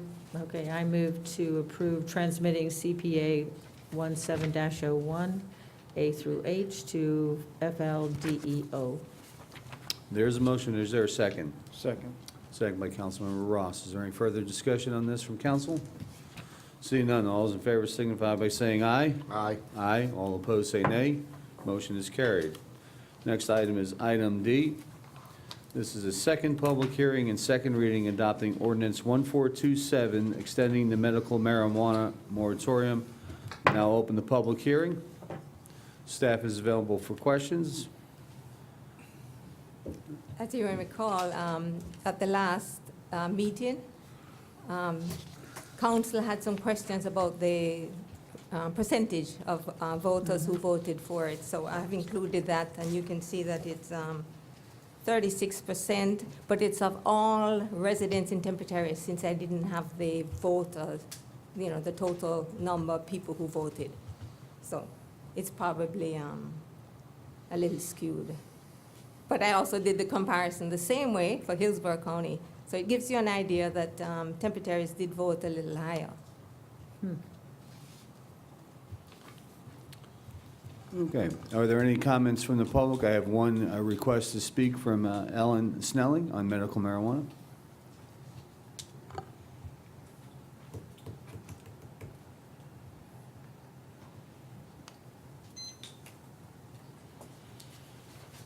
Good evening, council members. Ellen Snelling, 521 Lantern Circle.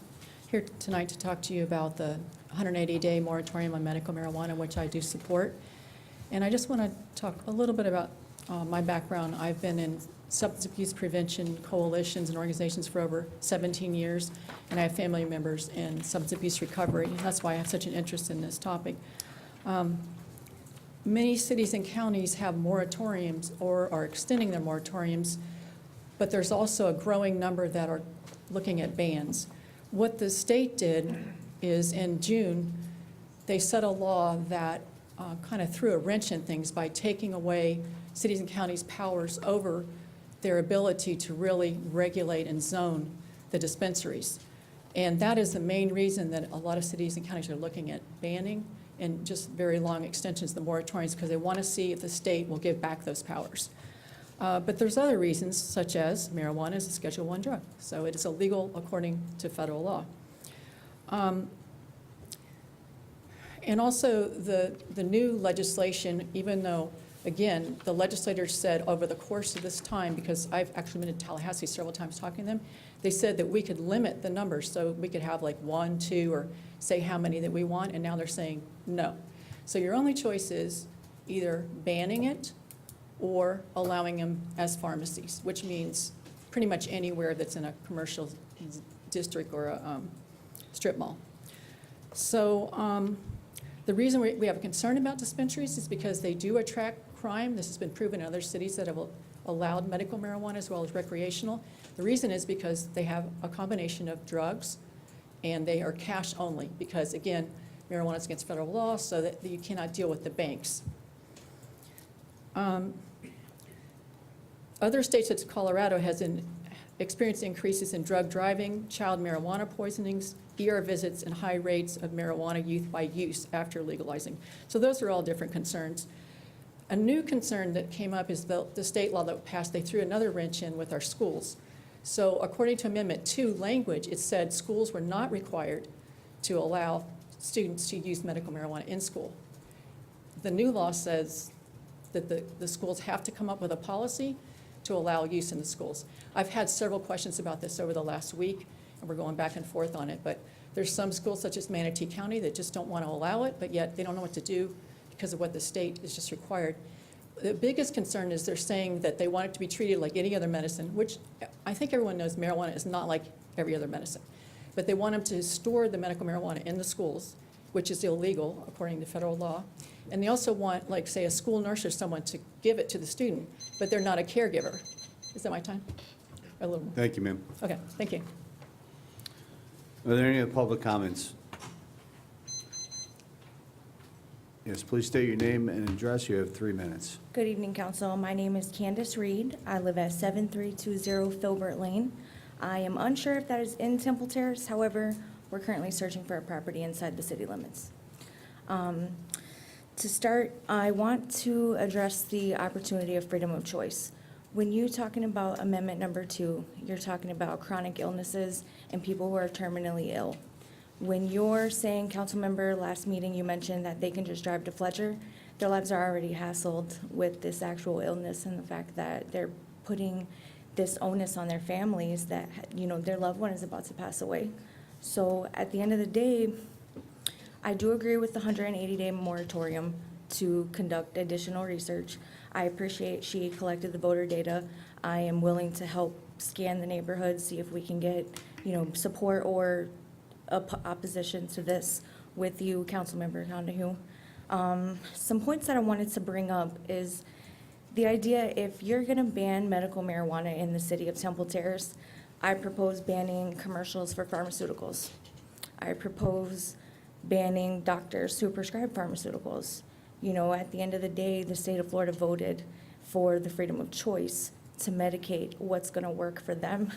And this particular amendment is not open to anybody. You know, they set the state requirements very high to be able to qualify for that.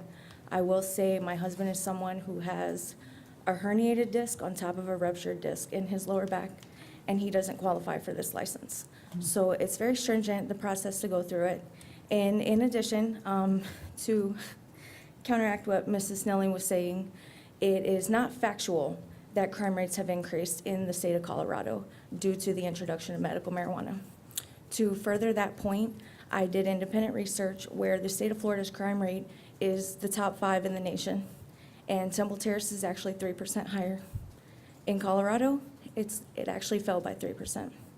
So I urge you to consider these people. We're not asking you to allow the general public in. We're not asking, you know, at the end of the day, the state of Florida has banned the smoking, which I personally agree with. The worst thing about marijuana is inhaling it due to the carbon dioxide. However, to continue, there has been no recorded death with regards to marijuana, whether it was medical grade from the street. There are numerous deaths, and from the CDC in 2016, for drug overdoses, there were 52,000 people. 33,000 of those were pain relievers and opioid overdoses. So at the end of the day, you're forcing these people to go this route and possibly end their lives sooner when there's plenty of medical evidence that medical marijuana helps people deal with these ailments and continue living a fulfilling life until their end of day. Thank you, ma'am. Thank you. Is there anyone else who would like to speak on the ordinance 1427 extending the medical marijuana? Please come forward, give your name and address, please, and you have 3 minutes to address the medical marijuana moratorium. Thank you. John Kennedy, 6117 East 111th Avenue. I've been a practicing nurse, retired now for 30 years.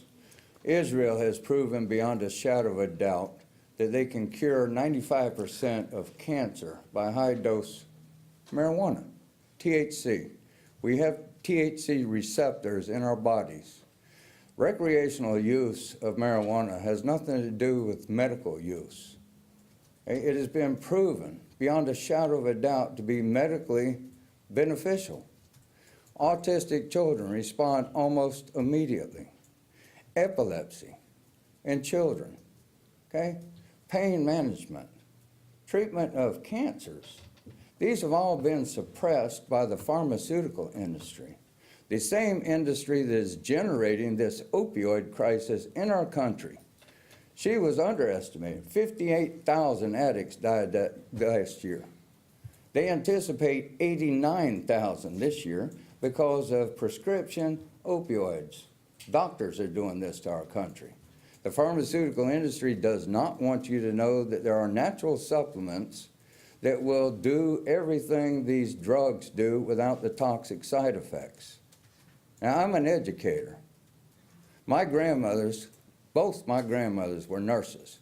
One graduated in 1929, one graduated in 1930. The government took away medical marijuana medical marijuana.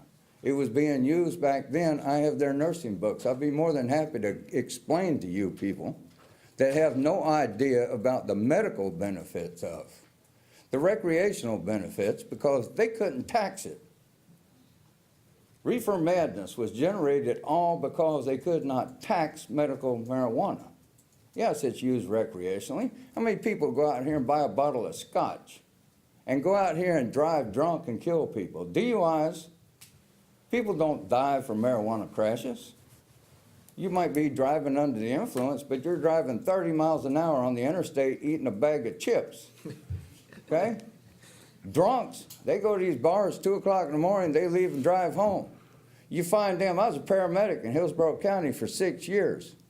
I worked in the ER. I see what the repercussions of. I'm done. Thank you, Mr. Kennedy. Thank you, Mr. Kennedy. Are there any other people who'd like to speak on the medical marijuana moratorium? Seeing none, the public hearing is closed. Council discussion. Any council discussion? I do. Councilmember Donahue. I thank you very much for getting me the voter statistics, because I had a feeling that we were up there in approving this. And I think I want to specifically address that this is medical marijuana, and what we're talking about right now is a moratorium so that the rules can be clarified by the state. So we're not saying yes or no, although I know the opinion is running in that direction. But I hope that my fellow councilmen will go the conservative way at this point and allow for us to look at this for another, I think we've asked for another 180 days. And although it did seem like we talked about longer last time, but 180 days seems to be the number in place. Because exactly like the speaker said, this is, you can say, well, it's close, you have one in Hillsborough County. And I don't know about the delivery. I know you mentioned that you can have it delivered. I don't know about any of those things. I have not done my homework on all of this. I just know that many people said, yes, they agree to medical marijuana. It is not the same stuff that you smoke and eat a bag of chips, as Mr. Kennedy referred. This is completely different drug. And so I encourage you to keep an open mind, and at least, I mean, I'm in favor of the moratorium because I think the state is still working out they're still working on things. Hopefully they can come up to something that makes it easier for all of us, especially the regulation of where we place these. I mean, that seemed to be the poison arrow. So I'm in favor of this, and I know there'll be other discussion, but if not, I'm ready to make a motion to approve. Just before you do that, is there any other council discussion? Okay, go ahead with your, first of all, I'm going to ask the city clerk to read the title of the ordinance. An ordinance of the City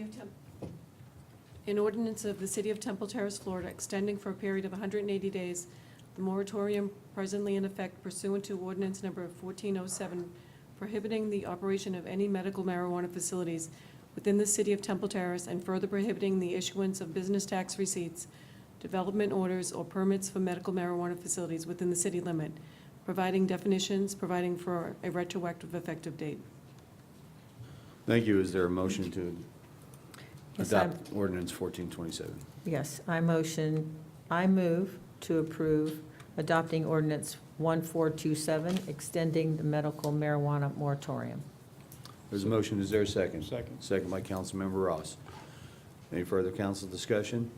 Seeing none, all those in favor signify by saying aye. Aye. Aye. All opposed say nay. Motion is carried. Move on to item E, which is second public hearing and second reading, adopting ordinance 1428, voluntary annexation 12305 Old Morse Bridge Road. Public hearing is now open, and staff will make a presentation. As you said, this is the second hearing. There's a total of 26.66 acres, and it's located at 12305 Old Morris Bridge Road. And as I mentioned last hearing, one of the challenges of developing this area is the lack of infrastructure, especially the Old Morrisbridge Road, which is substandard. With that, staff recommends for the annexation of 22.66 acres located at 12305 Old Morrisbridge Road. Thank you. Are there anybody in the audience who would like to speak on this item? Anybody in the audience who would like to speak on this item? Seeing none, we will close the public hearing, and it's open for council discussion. Is there any council discussion? No questions. Seeing none, I will ask the city clerk to read the title of the ordinance. An ordinance of the City of Temple Terrace, Florida, providing for the voluntary annexation of 3 parcels of certain real property totaling 26.66 acres lying within the unincorporated area of Hillsborough County and located at the southeast corner of I-75 and Fletcher Avenue, Morrisbridge Road, with an address of 12305 Old Morrisbridge Road, legally described in Exhibit A, attached hereto and made a part hereof, redefining the corporate boundaries of the city to include the annexed area, providing a separability clause, effective date, and repealing all ordinances or parts of ordinances in conflict herewith. Thank you. Is there a motion to adopt ordinance 1428? I move to approve at the second reading adopting ordinance 1428- voluntary annexation of 12305 Old Morrisbridge Road. There's a motion by Councilmember Donahue. Is there a second? Second. Second by Councilmember Ross. Any other further council discussion? Seeing none, all those in favor signify by saying aye. Aye. All opposed say nay. Motion is carried.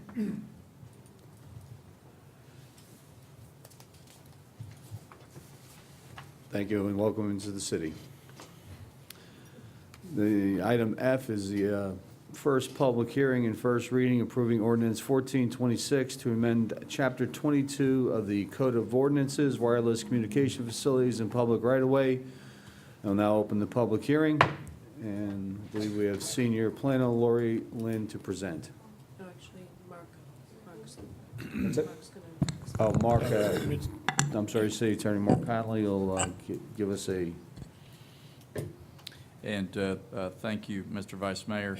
And just for clarification, there is no need for a public hearing tonight. This is just a first reading, and this is not a land use, land development code modification that would require the multiple public hearings. I will go into a little, just a brief background on why this ordinance is in front of you. As you know, recently, House Bill 687 was adopted by the Florida legislature, and it was signed into law by the governor. That bill modifies Statute 337-401 of the Florida statutes for use of right-of-way for utilities subject to regulation by adding a new subsection 7 to the statute, which is the new subsection providing authority for use of the rights-of-way by wireless companies. And it's the Advanced Wireless Infrastructure Deployment Act. The ordinance that you have in front of you is an ordinance that's, that comprehensively regulates the use of the rights-of-way in a manner that's consistent with the new act. It provides for both a mechanism that requires any companies that wish to use the right-of-way to go through a registration process. It provides for substantial authority of the city engineer to regulate the use of the rights-of-way in a manner that's consistent with the safe and orderly use of the rights-of-way. It includes a provision that allows for the ability to set aside portions of the right-of-way that the city has plans to use, and provides, at this point in time, as comprehensive a set of regulations as we're able to put together for you, given the fact that we've got a new law that's in effect, and it does a significant job of providing you with the authority to make sure that the rights-of-way are not used in a manner that is inconsistent with your land development code and your planned growth for the city. As I mentioned at the last meeting, this ordinance is substantially similar to one that is being adopted by the city of Plant City. And this is, the one that you have in front of you is unchanged from the one that was presented to you before the last city council meeting. So that being said, being presented for recommendation for approval on first reading. I'll ask for any comments from the public on this topic. Any comments from the public? Seeing none, we'll go on to, since I really didn't have to open the public hearing, it's not open, so we don't have to close it, because it's not open and won't be closed. So I'll ask for, since there's no comments from the public on this, I'll ask for any comments from council members on this item. I think our hands are tied. Seeing no other comments, I will ask the city clerk to read the title of the ordinance. An ordinance of the City of Temple Terrace, Florida, relating to the use of and communication facilities in public rights-of-way, amending the Temple Terrace City Code, creating a new Article 7 in Chapter 22 Utilities of the Temple Terrace Code to be entitled Use of and Communication Facilities in Public Rights-of-Way, to include two divisions, providing findings and intent, providing definitions, providing requirements for issuance of right-of-way use permits, regulation of communication service providers, providing for rules and regulations for communication service providers, wireless service providers, and small wireless service providers in their facilities, providing for a duty to notify, providing for revocation and suspension, providing for termination, providing for appeals, providing for application of these rules to existing communication facilities and public rights-of-way, providing for insurance, providing for indemnification, providing for construction bond, providing for abandonment of a communications facility, providing for pass-through provider fees and fees for use of city utility poles, providing for reservation of rights and remedies, providing for this ordinance to control in the event of conflict with other ordinances, providing for severability, and providing an effective date. Thank you, Ms. Mooney. If the ordinance is acceptable, I will entertain a motion to approve the ordinance on first reading. I move at the first reading approving ordinance 1426 to amend Chapter 22 of the Code of Ordinances, wireless communication facilities and public right-of-way. There is a motion by Councilmember Donahue. Is there a second? Second. Second by Councilmember Begorlich. Is there any further discussion on this motion? Seeing none, all those in favor signify by saying aye. Aye. All opposed say nay. The motion has been approved. The ordinance will appear for a second reading and public hearing on Tuesday, August 15th, 2017. Having no further business on the items, we'll go to item 7, which is the city council business. First item on there is the city manager's evaluation. We evaluate the city manager's performance on an annual basis. In preparation for the city manager's annual review, the vice mayor and council members each received an evaluation packet, which they subsequently filled out and returned to the Human Resources Department. And I'll go over the, it's a little bit different than the other one. There are 7 different categories, and this is all part of the public record because some of the evaluations are fairly lengthy. So I won't go into reading every single one of them. The first category was responsiveness, and it was rated in A, B, or C, exceeds expectations, meets expectations, and needs improvement.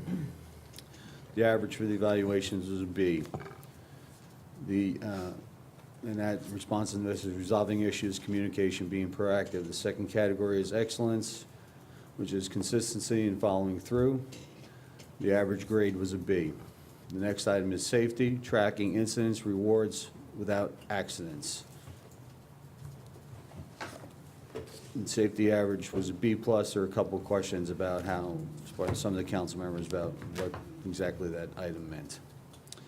The next item is professionalism, looking and acting accordingly. The average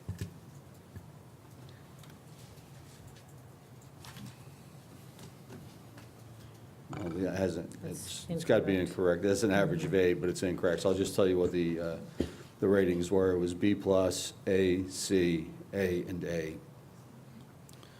So next up is ethical, which is defining responsibilities following charter and state statutes.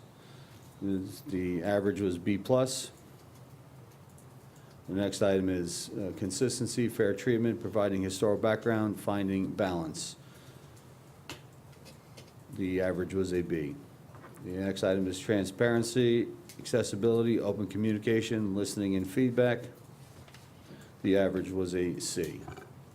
Those are the categories upon which the city manager was rated. There were also some comments that were done regarding each department directors that I don't believe were tabulated completely for everybody, but these are all part of the public record and available for anyone to get from the city clerk's office. Was there any discussion on this from, since it's an agenda item, is there anybody from the public who would like to discuss any items? Seeing none, is there any council discussion on this? There's really no action required on this. This will be taken up during our budget process. I have a Councilmember comment. Donahue. When we evaluated the city clerk, we had 12 items, and they were all pretty much attached to her job description.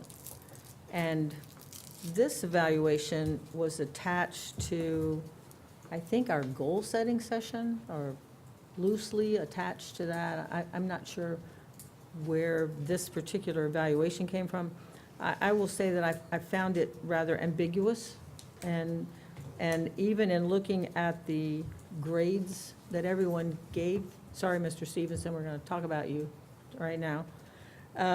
We had people who gave, for responsiveness, an A, which included communication, and then in transparency, that same person gave you a C, which just, I think even in judging, there was some lack of continuity of people sticking to what they were judging you on. And I think I would like to specifically ask that next time we do anything like this, that since this is a function of council and not really of city manager's job or his office or even of HR, that we have some input into what this evaluation looks like. Because the one I have for city clerk is to the point. I know exactly what you're asking, and then there were paragraph after, in case I didn't.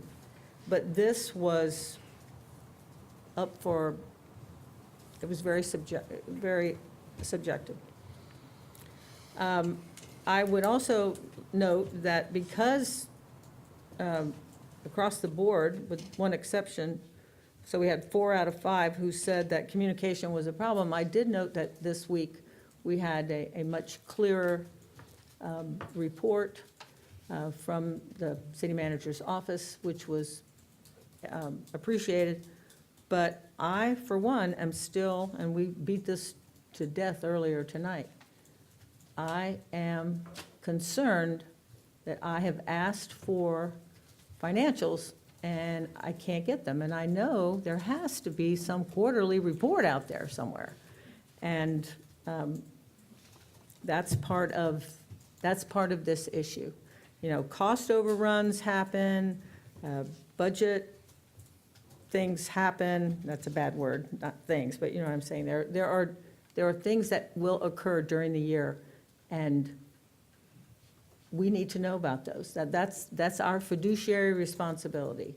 We are held accountable for that. And I am happy to see that transparency rated a C, because it's definitely something that we need. Open communication, we need better communication, just the same as we talked, as you know, talked about it quite a bit tonight.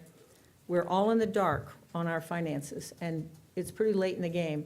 We should be knowing this quarterly. As we come up on this, we can see how do we do the first quarter, second quarter, third quarter, going into the finals. And without that, and I know we've had changes in employees, but sorry, the buck stops at your desk.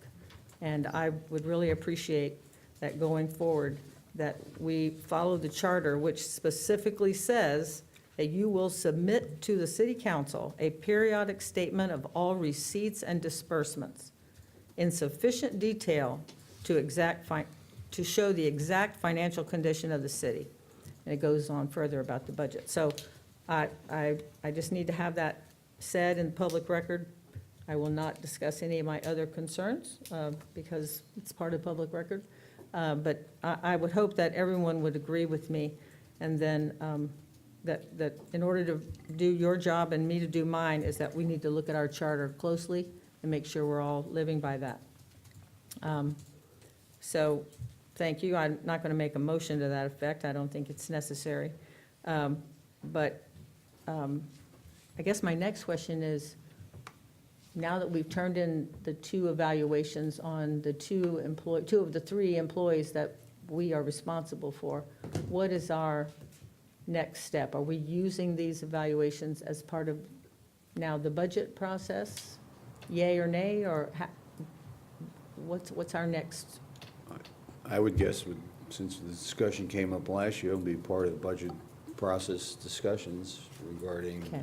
packages for the following year and other items that would come up during our budget discussion. Okay, all right, and then, so with that said, I know that in looking at the charter, and I know that we granted Mr. Stevenson a reprieve from moving into the city, but it's August, so if you're planning on sticking with us after in January, are you looking for a house? Are you thinking about it? You don't have to answer. You don't have to answer. I just want to say, if that's the goal, is to remain our city manager, then I hope that you're moving in that direction. Thank you. Are there any other comments, Councilmember Ross? I don't have a comment, I have a question. Maybe anybody can give me some historical background here. Has there been a template, like, Cheryl, where'd your evaluation format come from? Did you make it up? Has there been a different template in the past? Totally. Because I know they're different, but I didn't know, what's the background on that? Who created it? Just maybe Janet wants to answer, or you want to answer? Well, let me tell you where those 7 categories come from. Those 7 categories come from our workshop, our goal-setting agenda, or goal-setting workshop that we had back in March. Those consist of your core values that you should be asking every department head and every employee in the city to go by. That's where those categories came from. That format was created by myself.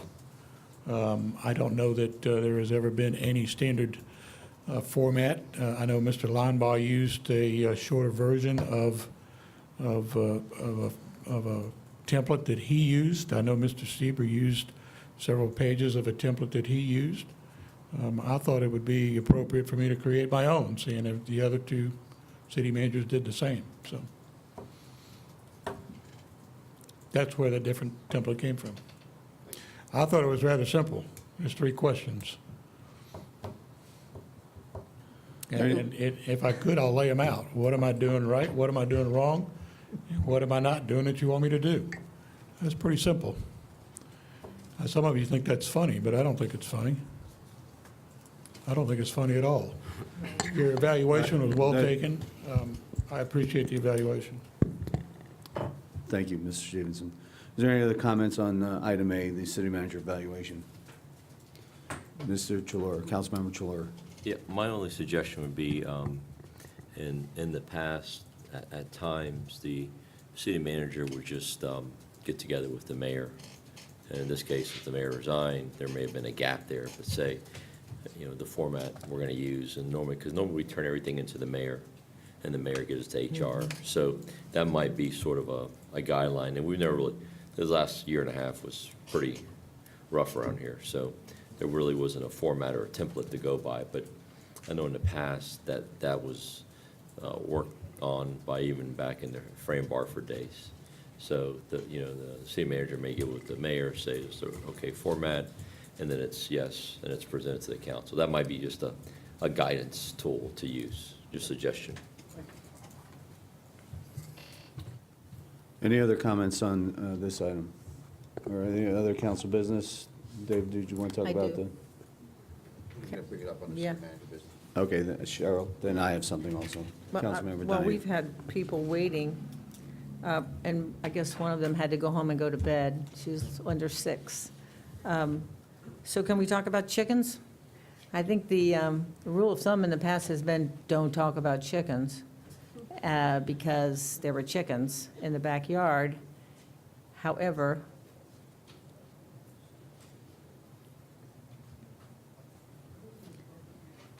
since it's been brought up, and we know there are chickens in Temple Terrace, how do we match what they have in Tampa and other surrounding areas? Hillsborough County, I believe, has an ordinance that allows chickens, and Tampa has an ordinance that allows chickens, and they have some pretty strong rules.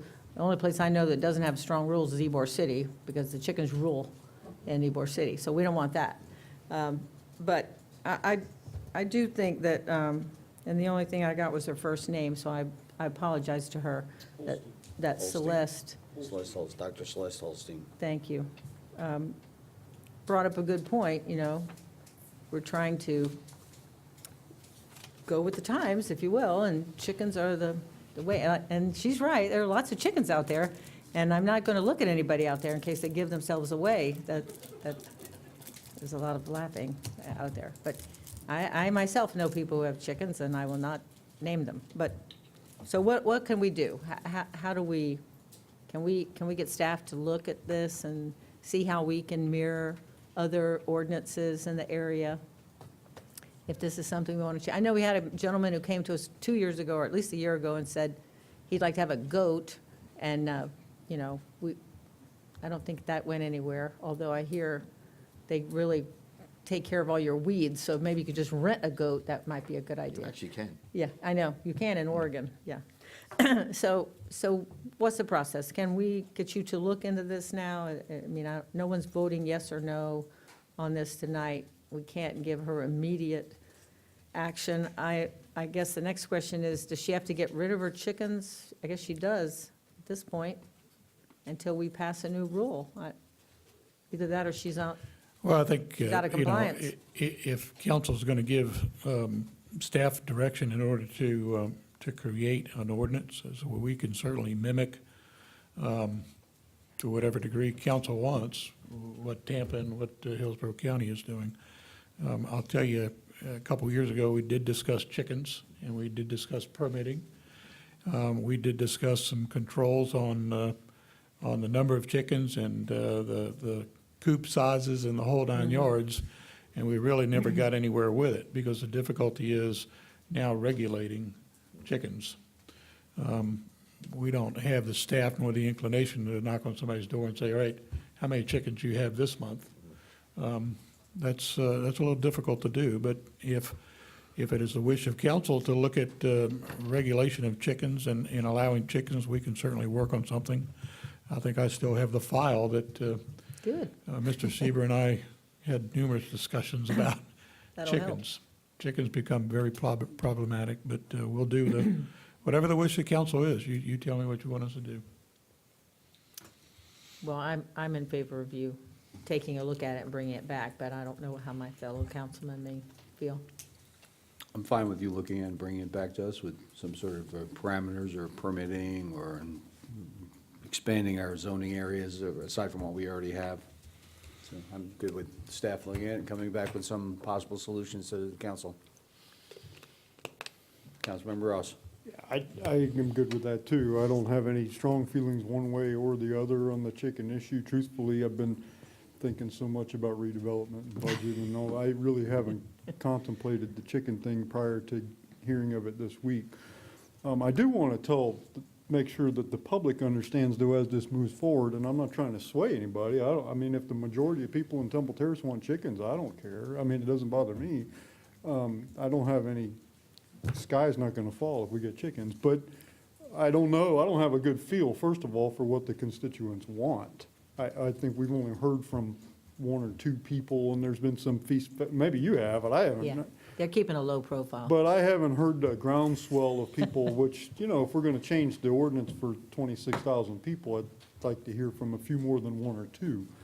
But I do want the public to know this, because I have some experience in this area. And I don't know that this would happen, but if it does, if chickens start getting loose and we have feral chickens in the city, I want everybody to understand that nobody comes and gets feral chickens, right? The way this works in this county is your taxes and mine, part of our taxes goes to Hillsborough County Animal Services. The city doesn't do animals, right? So if there are dogs and cats and stuff that are running loose in your neighborhood, the county comes, County Animal Services. County Animal Services does not do poultry, fowl, birds of any kind. So if you have peacocks, chickens, whatever you have, if it flies or was designed by God to fly, they ain't coming, okay? So I'm not saying that the sky's gonna fall, but I do want people to understand, because 3 years from now, when people say, well, wait a minute, we have chickens running down White Way, they're gonna be running down White Way, all right? Because we're not gonna come catch them, neither is Hillsborough County. So I do want the public to understand that. If the majority of the public wants chickens, I'm fine with that, but I want you to go into this with your eyes open, knowing that nobody's gonna come and get feral chickens. Just remember, if you catch a chicken, you can fry him up. There's nothing you can do with a cat. Well, they're not protected either, so. Well, and, you know, just not to beat a dead chicken or anything, but the reason why you have chickens running around Ybor City is because of that. And Well, the reason yeah. why people let them go is because some people don't do their due diligence and find out that chickens only lay eggs for about 3 to 5 years. And then once they stop laying eggs, well, they're no longer cute, they're just a nuisance they gotta They're dinner. feed, and they let them go. Well, they're dinner. Well, most people Yeah. won't kill them either, they'll just let them go. And then you have chickens running around. And they do poop on cars. Yeah. And they do smell. Okay, okay. They do. So I would just like to, as we can move on here, gather I that the think so, direction too. from council is for staff to look at this and bring this item back to us. Is there any objection to that? No. Okay, I think staff gets what we are looking at, and hopefully you can come back with us to some potential solutions. Councilmember Pagorlich. Yeah, I was tossing whether to do this on a new business or just regular council business, and since it's been an issue that's been in the eye lately, I'll discuss it now. The mayor, myself, and city manager had a meeting with some members of the board of directors at the Temple Terrace Country Club last night. At that meeting, a lot of ideas were discussed, a lot of issues were discussed. The city, in accordance with our contract with them, handed them a default notice on their loan, and giving them was it 15 days, Charles? 15 days, is that what the letter said? What's your letter say? We gave them 30 days to make good on monies. 30 due. days to make good on the money, Yeah. including the outstanding monies, and 15 days to come back to us with a plan. The golf course, I asked them to be here tonight. They asked me and the rest of us that were there last night that could we give them some time to come back with a plan? And we agreed. So they will be here at our next council meeting on the 15th with a plan. That's what we're told. Again, they had a lot of things in the works, a lot of irons in the fire that they're trying to work things out. They understand the gravity of the situation. I think based on what we heard from them, the membership also understands the gravity of the situation. I am cautiously optimistic that we will get a plan that may not be roses and unicorns for everybody, but will work and allow the country club to continue to operate to some degree the way they are now. But we'll have to see what their plan looks like. Thank you. Is there any other council business? Councilmember Ross. I do. As everybody knows, or at least those who come to these meetings knows, we are currently at a standstill here. We're at an impasse on this charter review issue. And the two choices that we have to choose from are, A, to go like the city did last time the charter was revised in 2006 and appoint a citizen review commission, or B, do nothing until 2020 and see if the landscape changes on the council. There are some things in the charter, in my opinion, that make option 2 of doing nothing not a good option. Some of the charter changes that need to be made are simply to bring it in conformity with current Florida law. They're not huge changes. Some of them proposed ones are, but some of them are just to change things to make the charter conform with the updated laws.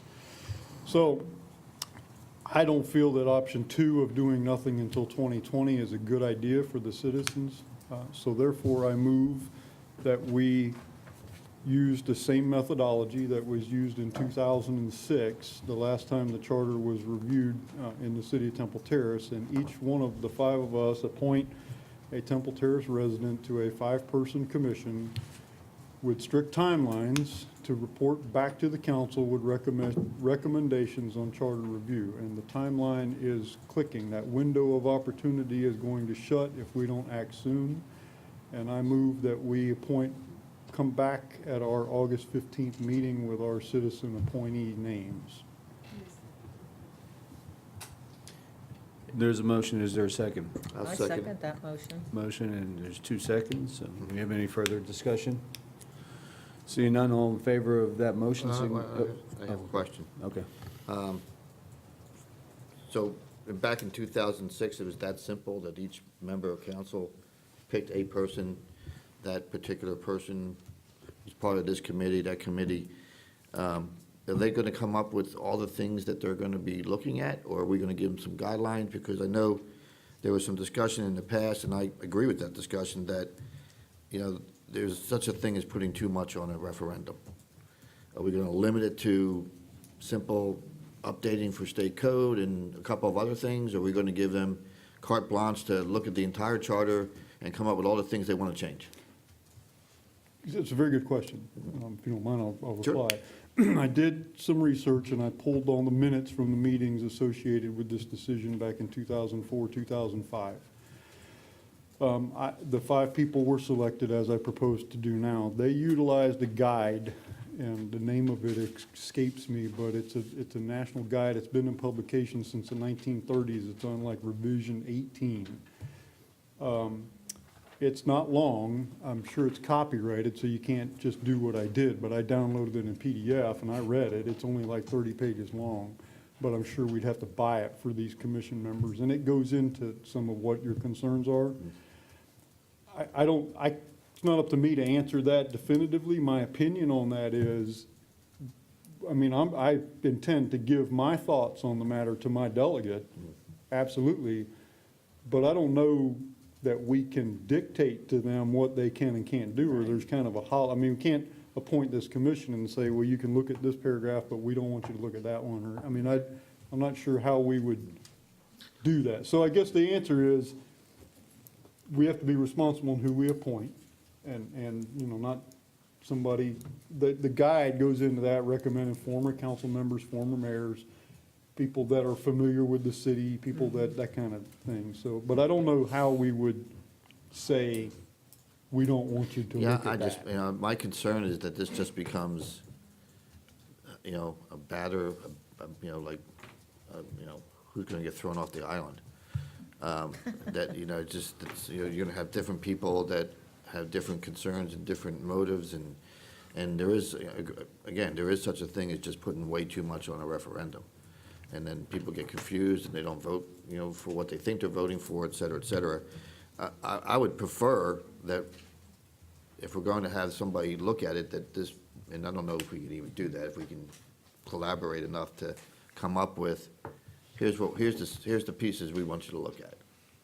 And that way there's a consensus among council, so that they don't just run amok through the, through the charter. Well, the charter's the whole charter, the entire charter is only 10 pages long. I as you know. understand. It's not a lengthy Yeah, I understand document. that. There's not, and there are other cities that I came across in talking, well, I didn't talk with the Florida League of Cities. I read the email exchanges that took place 10 years ago. And then the Florida League of Cities cautioned Temple Terrace at the time. They said there's 2 ways to do this, as we've been discussing. You can do just the council puts the language on the ballot, or you can do the commission. Either one is legal under Florida law. However, they strongly advised against doing just the council doing it, because they named a couple of cities that had done that, and the political backlash from the residents was tremendous, because they felt like They were left out, so keep in mind though, David, that the commission's recommendations back to us, we still go through and say, we can't put 12 things on the ballot. So we still vet them and still say, no, this goes, this goes, this goes, but we can't do, so we still get the say before it goes. And we'll give them a time certain to, they come back with whatever they come back Oh, with. we have to, because the window's closing. It's fine. And if I could just note one thing. The last time that the city council or the city did this, there was a pre-clearance process through the Department of Justice that needed to be satisfied. As a result of a decision of the United States Supreme Court back in 2013, finding Section 4A of the Voting Rights Act to be unconstitutional with regard to using a certain methodology to determine what jurisdictions fell within the Voting Rights Act. Hillsborough County, which was one of the jurisdictions that fell within the scope of 4A, no longer has to satisfy the pre-clearance process. So the process as it existed was a mechanism whereby municipality would submit things to the Department of Justice, and they had 60 days to respond and object, and if they didn't object within that time period, then it was deemed to be approved. So just for your purposes in contemplating the timeline, be aware that that Department of Justice pre-clearance process does not need to be satisfied. That helps a lot. It does help. Yeah, it does. Is there any further council discussion? Seeing none, all is in favor of the motion signify by saying aye. Aye. All opposed, say nay. Motion's carried, so we'll come back with our selections to put on this committee for next week and give them establish the guidelines. I have one more. Councilmember Downey. I'm sorry, I have one more question. I know Mr. Kennedy has been before us twice, and I'm not in any position to direct our police chief to do anything, but I would like to know that there is a dialogue going on between Mr. Kennedy and our police chief. That would make me feel better knowing that, and I don't need to know what the conversation has been. Can I get that answer from somebody? Mrs. Donahue, not to butt in, but I'll tell you what the police chief probably wants to tell you and he can't. Okay, that There would be an is a answer. pending criminal case. That would be an answer. And There's a that's- pending criminal case in the court system. That would be an answer, and that's fine. I just, because we've had him come before us twice, I just wanted to go on record as saying that we're If I listening to were- our citizen and then deferring to our Right. chief. If I were Yeah. Chief Albano, I'd probably be, well, but there's a pending case. Okay. I'm going to agree with Councilmember Ross on this and the city attorney. But I think your concerns probably adequately addressed by staff and everyone else handling this. Just for council business, I just have one item to bring up in August.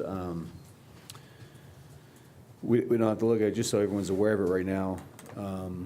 We can talk about the 15th meeting, so everyone can re-review them again on August 17th, 18th, and 19th. I'll be attending the League of Cities meetings.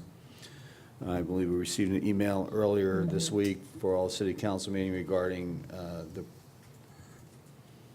proposed resolutions that they have on their agenda that will be voted on. There's 11 of them. I don't know if anybody has had the opportunity to read through them yet. So maybe we can read through them and get next week to see if we have any, at our next meeting, to see if we have any discussions on them, or ones we don't want to vote for, or ones, we can discuss our feelings about them. A lot of them really are addressing the makeup of the Constitution Review Committee, Florida City Government. Some are just thanking people, some are Florida Government Week, some are discussing federal budget, CDBG grant programs for funding of stuff. Some of them are issues regarding the homestead exemption So just if everybody can just go over them and let me know next week how we feel our thought process should be on voting for them. But a lot of them are talk about things that maybe they're looking to take control over, like regulation of unmanned aircraft systems or drones, some FEMA, the obligations where they take money away from you after they've promised it to you, and you start doing things with that money from FEMA, and then they pull it. So some of these are letters going to different government officials and stuff, so we can, just so everybody's heads up, we can talk about it next meeting, see if we have any objection to any of these items. So when I do have to cast a vote on behalf of the city, I'll know what our thoughts are on them. That's all I have on council business. Is there any other council business? No, we'll move on to new business. Is there any new business? And then we'll move on to the city manager's report. Thank you, Mr. Mayor.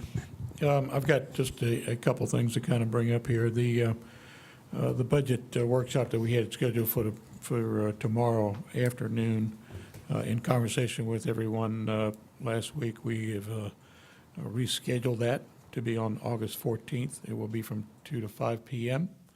Along with that, I'd like to request an additional budget workshop that we can finalize our budget to the point that we know where we're going for the first meeting in September. I'd like to schedule that for August 28th at 2 to 5 p.m. If that schedule works for everybody, that would be appreciated. What'd you say, August 28th? I thought you already had that on our Yeah. calendar. I think that 14 and 28. Calendar already. I'm sorry? I think it's already on my calendar. Yeah, we had reached out to each one of you late last What's the week timeframe? to make sure that was okay with you, but we're going to make the public announcement. Okay. Along with that, in looking at, we've got a lot of activity with the redevelopment. And the 30-day window that we have set for this advertisement in order to receive bids also comes up at 5 p.m. on the 28th. What I would like to do is see if on the 28th we can get together as a CRA board at 5 o'clock so that we can present these submittals to the board so that we can make you guys aware of what we've looking at. So before or after the budget? Well, I guess my thought here is that if we have budget between 2 and 5, that we can convene as a CRA board at 5 p.m. Works for me. Okay. Okay, we'll prepare ourselves for that. And we appreciate the change. We certainly have some marching orders with our budget. We will be prepared on the 14th to give you the numbers that you're looking for. Before you move on to another subject, Yes, sir. I just want to, I think I echo what everybody else here has already said. We need a copy of the preliminary budget with all its chinks in the armor before the 15th. You will get it. We had a meeting yesterday, I believe, and we've set a date. Is it the 9th or the 10th? I think is our 9th. I think it's the 9th. That's several days before our meeting. Okay. So that you guys have a chance to digest that. We don't want to throw anything at you that Thank you. is last minute. So we've already planned for that. Okay. To give you an update on our interview process for the city manager, and I need to get some direction from council. For the city manager? On what the. City manager. Well, city manager will work too. I'm sorry, the city attorney. We have, for the last couple of months, been advertising the position. I've spent the better part of last Friday, Monday. Today, we had a gentleman that I had scheduled kind of bug out on us. We had a last-minute application come in, I believe it was Monday, that we think kind of fits the bill and kind of has the minimum requirements necessary from the job description. I've scheduled to interview her. I think it's at 9 o'clock tomorrow morning. So we have passed on in the white envelope that you've got a copy of all the applications that we received. Including the one that you're interviewing tomorrow morning? I'm not sure, is that one in there? It is in there. We'll double check. I have had the opportunity to interview 6 people, 6 candidates. I think that we have selected or going to suggest to you 3 of them to have council interview. I guess my question moving forward is, there's 3 names here. I'll give you these 3 names. These 3 names were given to you in the, manila envelope. There's the actual hard copy of those 3 applicants. Philip Sherwin, Pamela Sinchon, and Mark Moriarty. All are residents of Florida, from Venice to St. Pete to somewhere in Polk County, I can't really remember. But all these individuals certainly, for the most part, obviously they're registered with the Florida Bar. All of them have the Middle District of Florida qualification or affiliation. There's one of the 3 that have the certified in local government, and it's my understanding that that is one of those things that they take some courses and take a test on. That test is not given consistently throughout the year. It's only given certain times of the year. I would suggest that you take note of that and maybe give them a little leniency as far as being able to get that certification if you choose to employ them. I don't think that would be inappropriate. There's several certifications that I've attained as well that I've had to do the same thing. So we have your short list hard copy and all of them on the hard drive, on the flash drive? yes, sir. That being said, again, I guess I need some, with 3 of them being, with the 3 suggestions, the 4th one that I'm interviewing, or the other candidate that I'm interviewing tomorrow actually lives in Temple Terrace. So there's really no travel costs involved. The other ones, I believe, obviously are close enough that they can make it here for an interview and they make it back home for dinner. With that being said, I need some direction on how you want me to go about scheduling these interviews for you. If you want to do it at a special meeting, or if you want to do it at a pre-council meeting, or you guys need to kind of give me some direction So here. depending on your outcome of tomorrow's interview, we'll have 4 people to talk to, or? I would, yes, sir. Okay. I would think that this lady that I'm talking with tomorrow obviously fit the same criteria that these other 3 did. I think that, again, I think she'd be a good candidate. Well, we definitely need to be interviewing these candidates, and if I understand it correctly, this person once hired would be similar to our city clerk in that she or he will then hire their own office staff, because they actually work for that office. I guess I'll ask Ms. Mooney, don't you hire your own staff? You do the interviews and everything for your own staff. So this new attorney will do the same, I'm contemplating that, yes, ma'am. right? Yeah. But I'd like to interview these candidates, and so let's get our calendars back out again. What week do we want to spend here in this office? It seems like it's,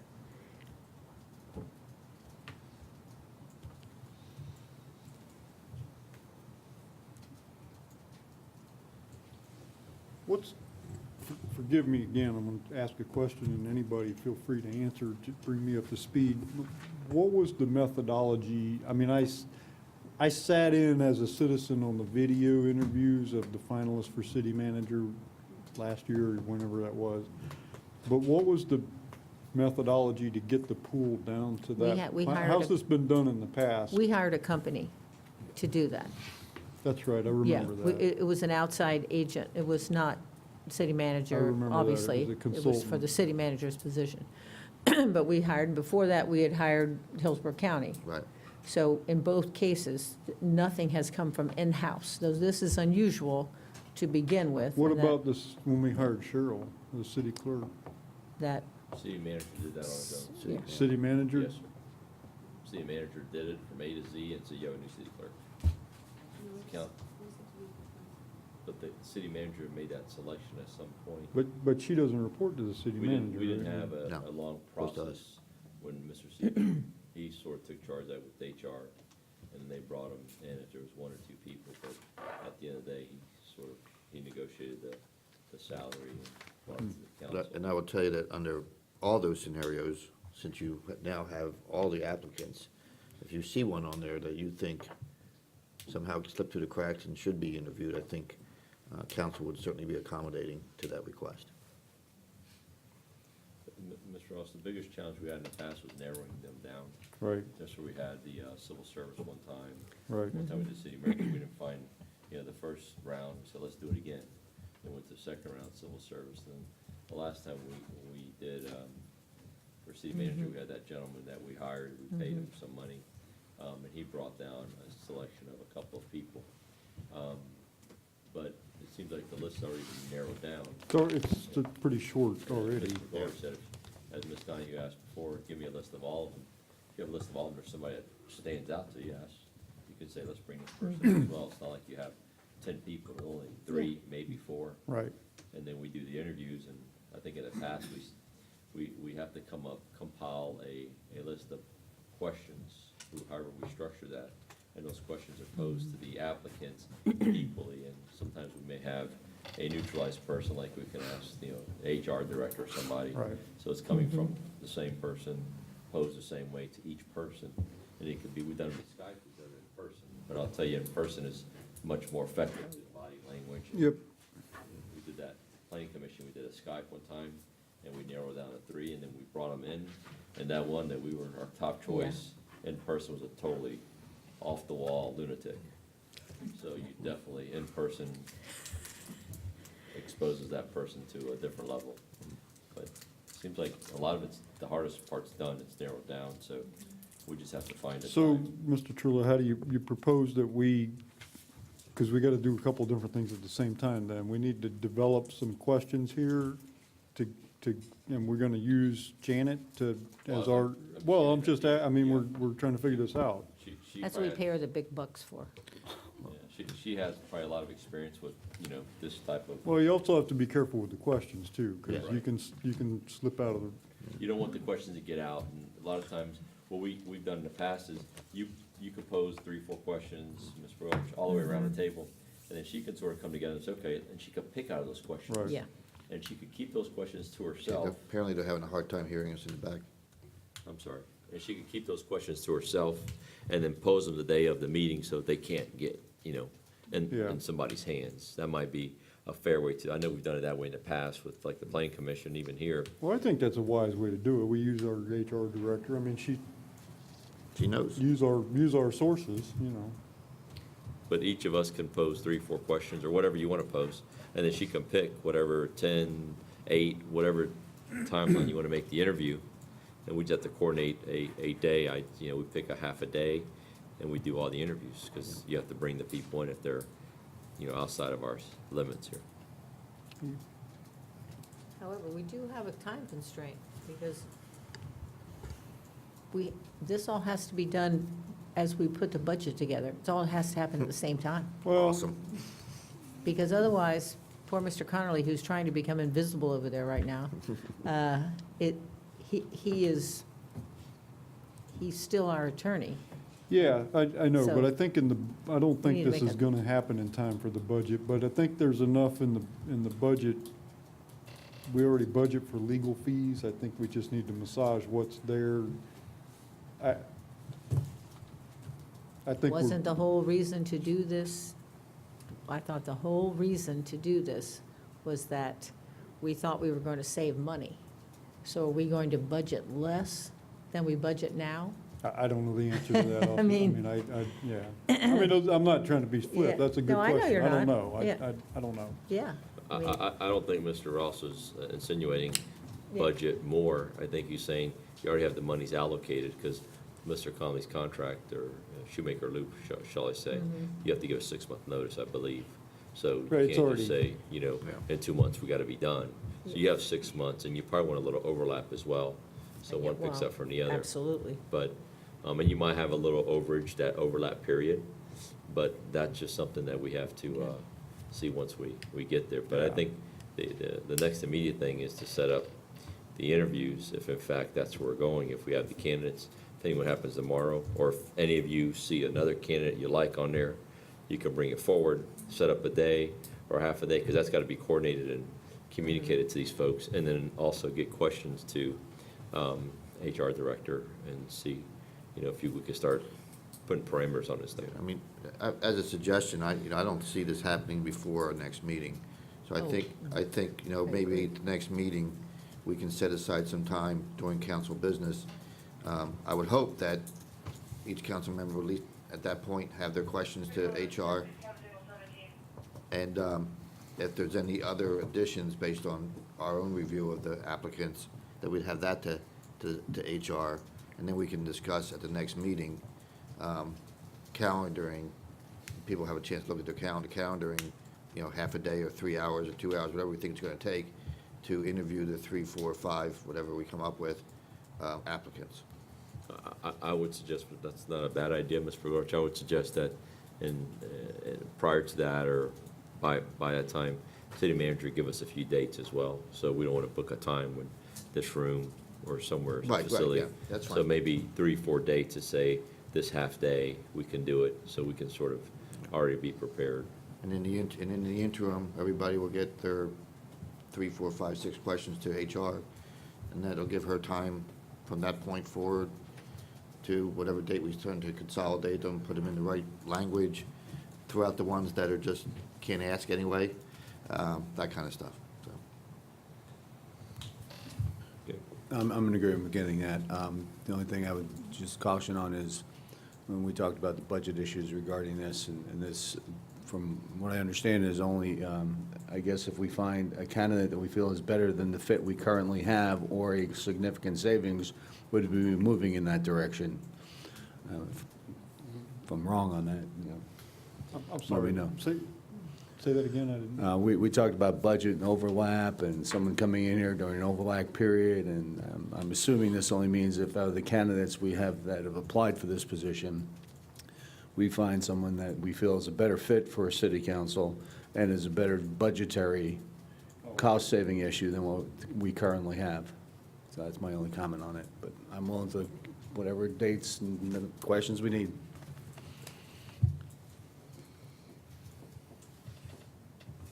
Mr. Stevenson, is there any other city manager's report? Continue. Mr. Mayor, I've got just, Or new business, I think, whatever we're on. just city manager. really one other thing. We had an opportunity out of our last council meeting. Suggestion was made to meet with the Innovation Alliance and the EDC to kind of start putting some marketing material together for Cushman Wakefield for their conference that's coming up, or their convention that's coming up. We were able to do that last week, and we've now started to feed them information. So I think they're happy with it. They put together a brochure that you've seen. We're tweaking the brochure just a little bit. We're trying to incorporate some specific Temple Terrace, maybe a picture, a logo, that kind of stuff, but that is moving forward as well. We're getting a lot of good response out of the direction that we're going, and come the 28th, I think you'll be pleasantly surprised with what we've got to present to CRA. Only one other thing, I've got just a notice here, just to remind everybody that I am on vacation starting Thursday, and I will be back in the office on the 14th. In my absence, Mr. LeBlanc will be acting city manager.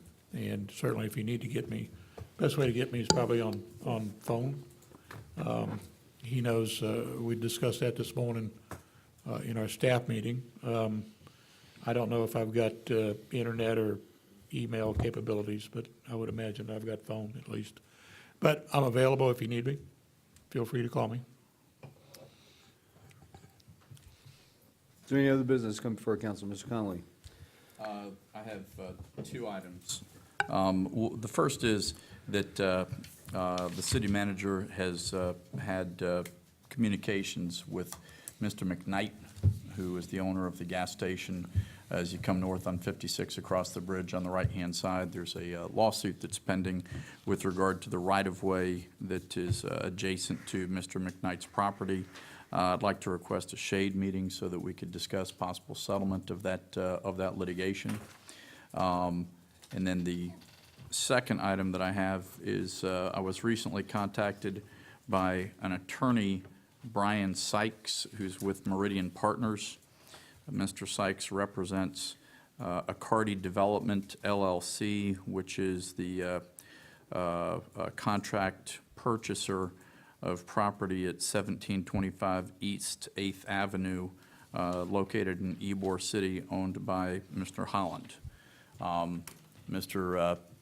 Sykes asked me for a payoff of the Municipal Code Enforcement Board lien that's a subject to the foreclosure action that the city filed years ago. I provided him with the payoff information, which is a judgment with principal and interest that's accrued up to $108,765. And then the city also has a fee claim that the court has not yet ruled upon for a sum in excess of $190,000, which is 8 years of heavily fought litigation with Mr. Holland for a total claim that's in the range of $300,000. The court's not going to give us all the attorney's fees that the city seeks. And typically what they do is they'll come up with a figure that they deem to be reasonable under the circumstances.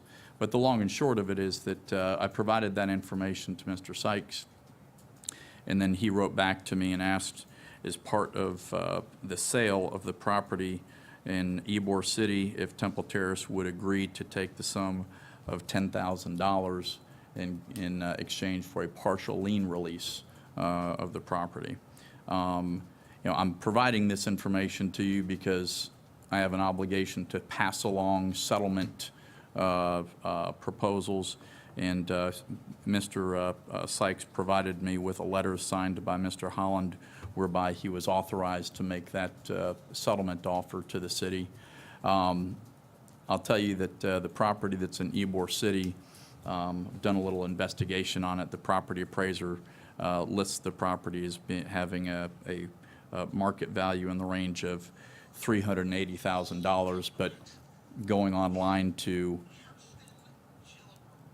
Mr. Chiller, what's the website that has commercial properties listed? Loop. I was on Loop recently, and there's other properties that aren't too far from Mr. Holland's property. They're going for similar size for substantially more than what that market value reflects. There's a mortgage on the property, so the city would not be foreclosing on it as a result of the mortgage. The $10,000 is a tiny sum in comparison to the amount of money that the city has in a judgment and also the fee claim. The one benefit that would come from allowing this sale to go through is that the IRS tax lien, which is in the range of $230,000, would be paid in full. So that's something that I told you a couple months ago was something that we were investigating, and we've been communicating with the IRS on the city's priority vis-a-vis the IRS on the tax lien. And we don't have anything in writing back from the IRS at this point. But that really is the sole benefit to the city, is that if this sale were allowed to go through, then a condition of the city agreeing to allow the sale to take place and giving a partial release would be that that tax lien would have to be extinguished as a result of the sale. So I'm providing this to you only because it was something that's requested to me to be brought to your attention tonight. I suggested that it was something that would be more appropriate, honestly, for us to discuss in a shade meeting. And Mr. Sykes advised that his client wanted to close on the property quickly, and waiting until the 15th was something that wasn't workable for his client. That's why we're talking about this right now. So I'm not going to make a recommendation to you. I'm just presenting this to you as something that's been presented to the city for consideration. And again, the $10,000 is something that's essentially inconsequential compared to the judgment and claim that the city has. At the same time, having a sale go through where the IRS tax lien would be extinguished would clear the city's way to go forward with regard to the parcels on the river that are the subject of the foreclosure action. If I understand correctly, if I understand correctly, allowing the sale to go through, the $10,000 wouldn't be a full and final settlement for what he owes us. It'd just be a, here's some money to go against whatever liens we got against him. It's There's no- essentially being provided as Well, let me a finish. carrot, yes. Let me finish. It would just knock down what he, there's no reduction in what he owes us, other than it would knock $10,000 off what he owes us. Is that correct? That's correct. That is precisely how it would be structured. Yes. So That he's- whatever partial lien release that we prepare would be something that would include language so that it's absolutely clear that the balance of the claim that the city has through its foreclosure action as a result of foreclosing on the lien would not be satisfied as a result of the payment. So, but it would satisfy the IRS liens, so we would be first on any other liens on any other property that we have. That's right. So to the extent that we had any issue, and we've been communicating with the IRS on the tax lien, that would no longer be an issue because they would be paid in full. And what about the other filings we've seen recently? Would that go away too? No, and that's something, I'm a little bit hesitant to even discuss this with you because when I brought the issue before you back in April to mention to you that the city had prevailed on an appeal and we were investigating the tax lien issue, Mr. Holland filed a paper with the circuit court claiming that I was violating his due process rights by having that discussion with you. So I suspect that given his tendencies that there will be another filing with the circuit court wherein Mr. Holland will be claiming that somehow I'm violating his rights by having this discussion with you this evening. But in light of my obligation to bring a settlement proposal to you, I'm not really worried about that. I've got an ethical obligation to discuss settlement proposals with you. Well, and if I heard you correctly, the urgency on getting that information to us was relayed to you by his counsel. It was relayed to me by Attorney Brian Sykes, who represents the buyer, but Mr. Sykes did provide me with a letter whereby Mr. Holland signed something indicating that he was authorized to communicate with me and deal with me on this issue. So, yes, I mean, from my standpoint, I'm presenting to you an offer that was conveyed to me by Mr. Sykes on behalf of Mr. Holland. And are you asking us tonight to vote on whether or not to accept that offer?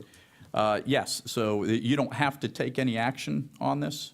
I'm presenting it to you as something for consideration, given the comments made by Mr. Sykes. The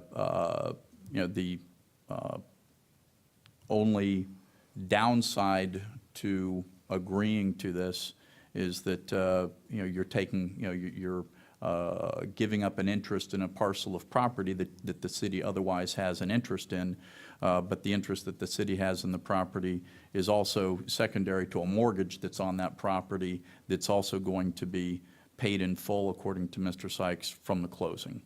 So there will be proceeds paid for a mortgage, IRS tax lien, and there's another lien in the public records in the amount of $29,000 or so to a dentist that obtained a judgment against Mr. Holland years ago that will also be paid in full. And we're not losing. Behind the dentist? We have liens on other properties that will remain in place. So the city has, the city's municipal code enforcement board lien is effective as to all the properties that Mr. Holland owns in the city, subject to whatever might be on them. The properties that were foreclosed upon on the river were foreclosed upon because there's no mortgage or anything else out there that was substantial in front of the city. So that's why we filed suit to foreclose on those parcels, which according to the property appraiser have a value in the range of roughly $300,000 or so.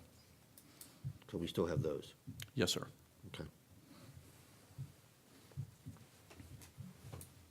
Mark, what's the cascade of the priority of these liens? In other words, if we clear the way for him to sell this property in Ybor, how can we be assured that there'd be enough revenue generated from the sale of that property to pay off the IRS and the other two liens that exist? I'm assuming that he would have to pay the IRS first and then the mortgage? How can we? I don't know on that. I have been advised by Mr. Sykes that a condition of closing is that funds will be placed into escrow in the amount of 110% of the IRS tax lien to satisfy the IRS tax lien, and it will be satisfied within 60 days of the closing by Mr. Holland, or else the escrow funds will be used to just pay the IRS. Similarly, I've been advised by Mr. Sykes that another judgment out there will be satisfied, and that the mortgage will be paid as well. But as far as all of those things, the significant one that affects the city is the IRS tax lien, because that's the one that we've been contemplating and dealing with the IRS, arguing that our position is superior to theirs. But as of this point in time, it's been a process. It's taken some time, and by this sale going through, that would clear up that issue. Well, it seems to me, if I understand this correctly, that this, at the beginning of what you were saying, I was like, this is a no-brainer, this is a no. But if I understand this correctly, this might be a smart move in that we get $10,000 cash, which is inconsequential, but it's $10,000 that we don't have now. Plus, the IRS lien is satisfied, which frees us up to go after the other property parcels. that we're currently prohibited from touching. Well, not necessarily prohibited Well, from touching, but but it's something we- that we've been, before spending more time going again, It's a our first it's a priority. roadblock that's out of our way. it's- It doesn't reduce Right. our ability to get more money. The $10,000 isn't a full and final, it's just chipping away at a debt, basically. Yes. So the amount of our debt goes down by 10,000, the total amount still remains intact. As long as, I gotta say that as long as we get some assurances in writing that it's gonna go down that way, I think what you said at the beginning, that this sounds like a no-brainer, because we're not losing any lien possibilities on the other properties. We're not giving away any of the money that he took, the total money, the $300,000 or so that he owes us. The properties that remain that we would have access to are worth $300,000, and the $10,000 is not to cover the entire debt, it's just to chip away at it. That's correct. And most importantly, the IRS lien, which is the big log that's prohibiting us from completing our foreclosure, would be out of the way. That's right, and to the extent that the city would contemplate doing this, it would be conditioned upon the full payment and extinguishment of the IRS tax lien, full payment and extinguishment of the other judgment as to the dentist, Mr. Abbey, and acknowledgement that the city's agreement to provide this partial lien otherwise has no bearing on the claim that the city has in the pending circuit court litigation. Well, the part that worries me about this is this seems so obvious to be an advantage to us that it concerns me that what are we missing? Because if it's this obvious to me, it's also this obvious to this attorney.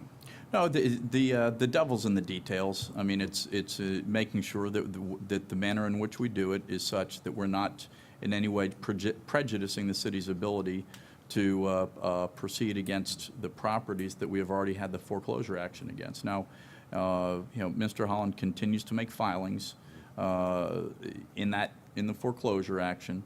He's used procedural mechanisms to get the matter back before the court, and the case has been before the second DCA numerous times. And so there's a new filing that came in within the last couple weeks that at this point in time, I'm not sure to what extent we're going to respond, but that's something that we're contemplating, is just how to respond to it. We believe that the filing is something that does not have any merit, but it's out there, and it's something that we'll have to contemplate how we respond to it.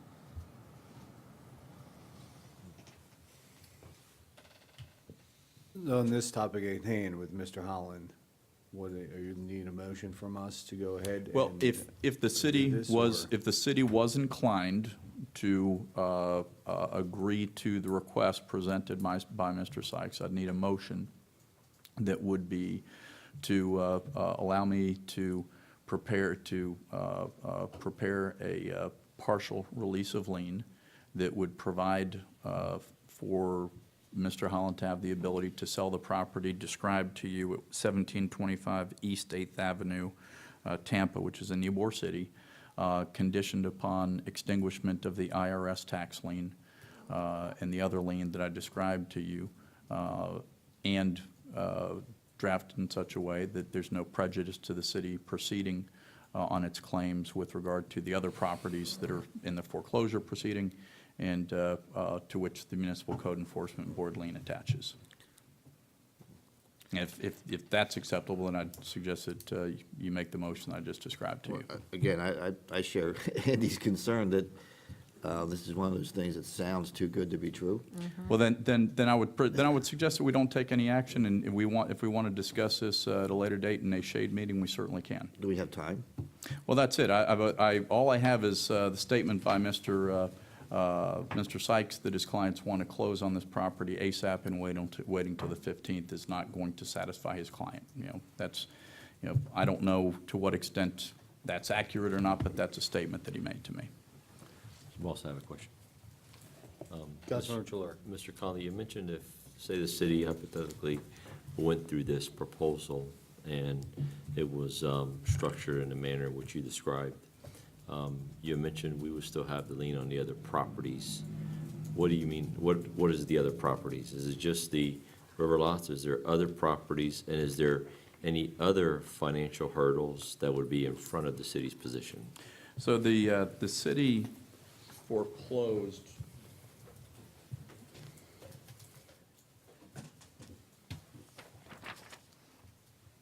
on lots 36, 37, and 38, Temple Terrace Estates. These are the ones that are undeveloped that are on the river. So those are the ones that the city filed the foreclosure action on that, according to the property appraiser, are worth in the neighborhood of $300,000. The city's lien, to the extent that it's unsatisfied, still attaches to all other properties in Hillsborough County that are owned by Mr. Holland. So we haven't foreclosed on them so that we could go forward with a foreclosure sale, but to the extent that Mr. Holland wants to sell other properties, we have the lien out there, and he would have to come to the city, as he's done now, and seek a partial release of lien to sell those properties unless and until the whole judgment's been satisfied. The reason that I mentioned to you back in April is that wanted to seek a shade meeting is that it seemed to make sense to try to come to a complete resolution with Mr. Holland on all of the issues, resolve the fee claim rather than spending more money litigating the case. But I have to communicate through his attorney, Luke Leroux. I've reached out to Luke a number of times over the past few months and haven't received any response. I did get a response from Luke today, finally, saying, "Mark, let's talk tomorrow." But going back to 2009, all attempts to try to resolve the litigation with Mr. Holland and have some sort of settlement dialogue have been fruitless thus far. Okay. Just for the record, we're having this discussion in response to the demand that came from the authorization that Mr. Holland presented to reduce the lien. But my question, and I still understand, you said the properties, you're mainly talking about the properties on the river, and there may be other properties that, we would stick to as well. So having said that, if that's accurate to that point, is there anything that would be in front of us to touch the river property if we release this lien here today? If the IRS tax lien is extinguished, then that is the only lien that could arguably have some priority over the city's lien. So if that's extinguished, then there are no liens that would be in priority to the city's position as to the parcels on the river. Right, because the IRS would write that, and I don't know the law, but if another IRS lien was posed on, say, the river lots or on Mr. Holland globally, could that step in front of us again? Because normally, no, you're saying? No. Okay. No. Okay. Thank you. What if there were other, I don't know, divorce agreements or other things that might be in place that, that they jointly owned one of the properties down by the river, for instance, and that's, the sale would be evenly split, does that hinder our ability to collect? Well, that's why we did a title search at the time that we filed suit, and we've subsequently done title searches. So based upon the title searches that we've done, there's nothing of record that would provide some sort of mechanism that would provide that sort of problem. The documents that show up in the title search are the judgments that I've described, the documents that I've described to you. What if he, I don't even know if you could do this, but what if he sold this property in Ybor, satisfied the IRS lien, and somehow went out and entangled this property on the river in some type of debt, and somehow encumbered a debt on that property that would be superior to our lien? Then that can't happen. I mean, That can't happen? We've got a lis pendens that was filed at the time the foreclosure So action we're was safe filed. from that happening? We've got judgments that have been recorded in the public record, so anyone that would be lending money on a property with the judgments and lis pendens that has been entered would not be doing so in an arm's length transaction in good faith. No, but somebody could do that on paper, could they not, and tie that property up? You can record almost anything in the public records. So to say that somebody can't file something or record something in the public records, I can't guarantee that. I can Right. tell you that any institutional entity would not lend on properties that have the documents recorded in the public records that are there. And to the extent that they did, they would be recorded in 2017, long after the city's documents were recorded in the public record. So they would not take priority. Okay, what is the pleasure of council? It's a quagmire. I don't see any reason not to do it. Nothing precludes the council to counter that proposal. That's correct. That's absolutely correct. You don't have to accept the proposal that's been presented to you, and you can counter with whatever proposal that you deem to be appropriate. Well, if that's the case and they're in such a hurry, I mean, then it's pushing Jello around at this point, but would it be, we asked for 50,000. You can certainly ask for any number that you deem to be appropriate under the circumstances, and whether or not they accept that number is something else to consider. But that's, I mean, given that the amount of the judgment that was entered was 93,000, that's accrued to 108, and the fee claim, asking for something higher than $10,000 would certainly not be unreasonable. I mean, it sounds to me like, I don't know if they're telling you the full story. It sounds like they've worked it out so that everybody gets paid something, gets paid in full except us. Well, that's, I think you're exactly right. I think the idea is that, payment of other debts be taken care of, and that there's no way that the city could get paid in full, and this closing still makes sense for for Mr. Holland. And, so the closing has to make sense for him, and that's just something that is, understandable. I'll make a motion that we counter the offer with, 50,000 instead of 10,000, if that's something council is interested in. That seems kind of hard to me. There's a motion, Councilmember Pogorelic Okay, they made it. for amending, for amending or countering the recommendation or suggestion from the attorney in this purchase of the property in Ybor, that we change the amount to $50,000. Is there a second? Yeah, I'll second that. And I just want to Councilmember make sure, Ross has seconded. just make sure for purposes of discussion, Yes. that the motion, as I understand it, based upon what I stated earlier, this would be a motion to, for the city to allow for a partial release of Municipal Code Enforcement Board lien against Mr. Holland in exchange for the sum of $50,000 that would be contingent upon complete satisfaction of the IRS tax lien from the proceeds of the sale of the property that we've been discussing, and the satisfaction of the other lien I described to you in the amount of approximately $29,000 with language in the document to ensure that it's not prejudicing the city's ability to proceed to collect on the entire amount of the amounts owed in the pending foreclosure action. Minus the amount, net of the amount that he pays through this, the sale of this property. To say it in English, we get 50,000 that chips away at the total amount he owes us, but it doesn't wipe away the entire amount. All those other lien holders get paid whatever that number is, and we'll give them a partial release of lien. Contingent upon all that, yeah. Okay, that's the But, motion. but I think we also need, what's the time frame? When, he's famous for, asking for more time. I mean, I would Well, say. I think that I the would say city, the day of city would closing. expect to get paid out of the proceeds at the closing. We're Yes. not waiting till after closing. Absolutely. The funds would be paid from the closing proceeds promptly upon the closing. Okay. There's a motion and a second. Is there more discussion from council on this? I would just put a hard, this offer is good for 60 days. I Good would let point, it yeah. wave out there.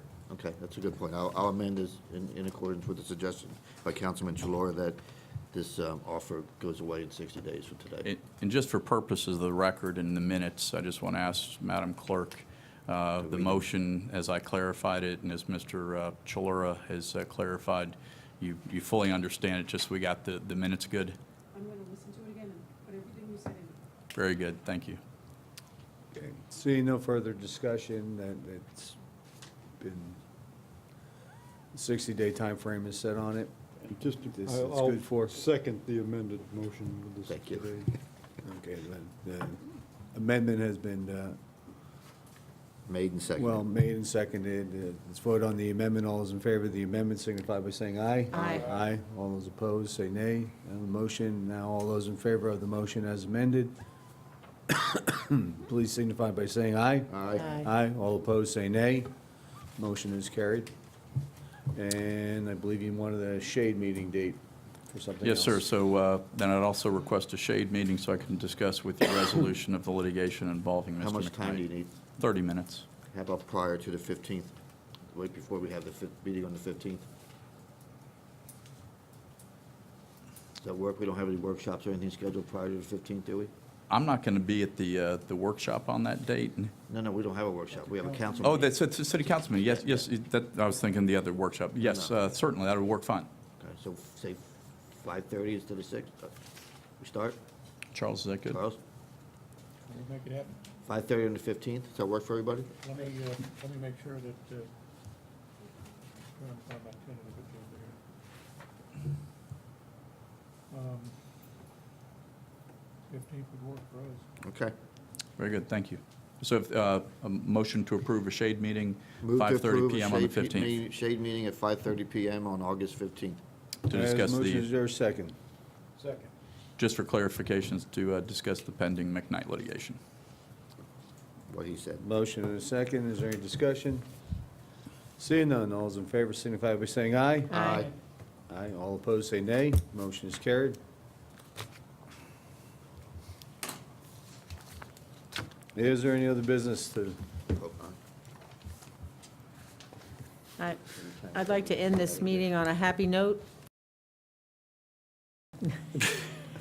On December 2nd, the Temple Terrace Women's Club is hosting the Holiday Tour of Homes.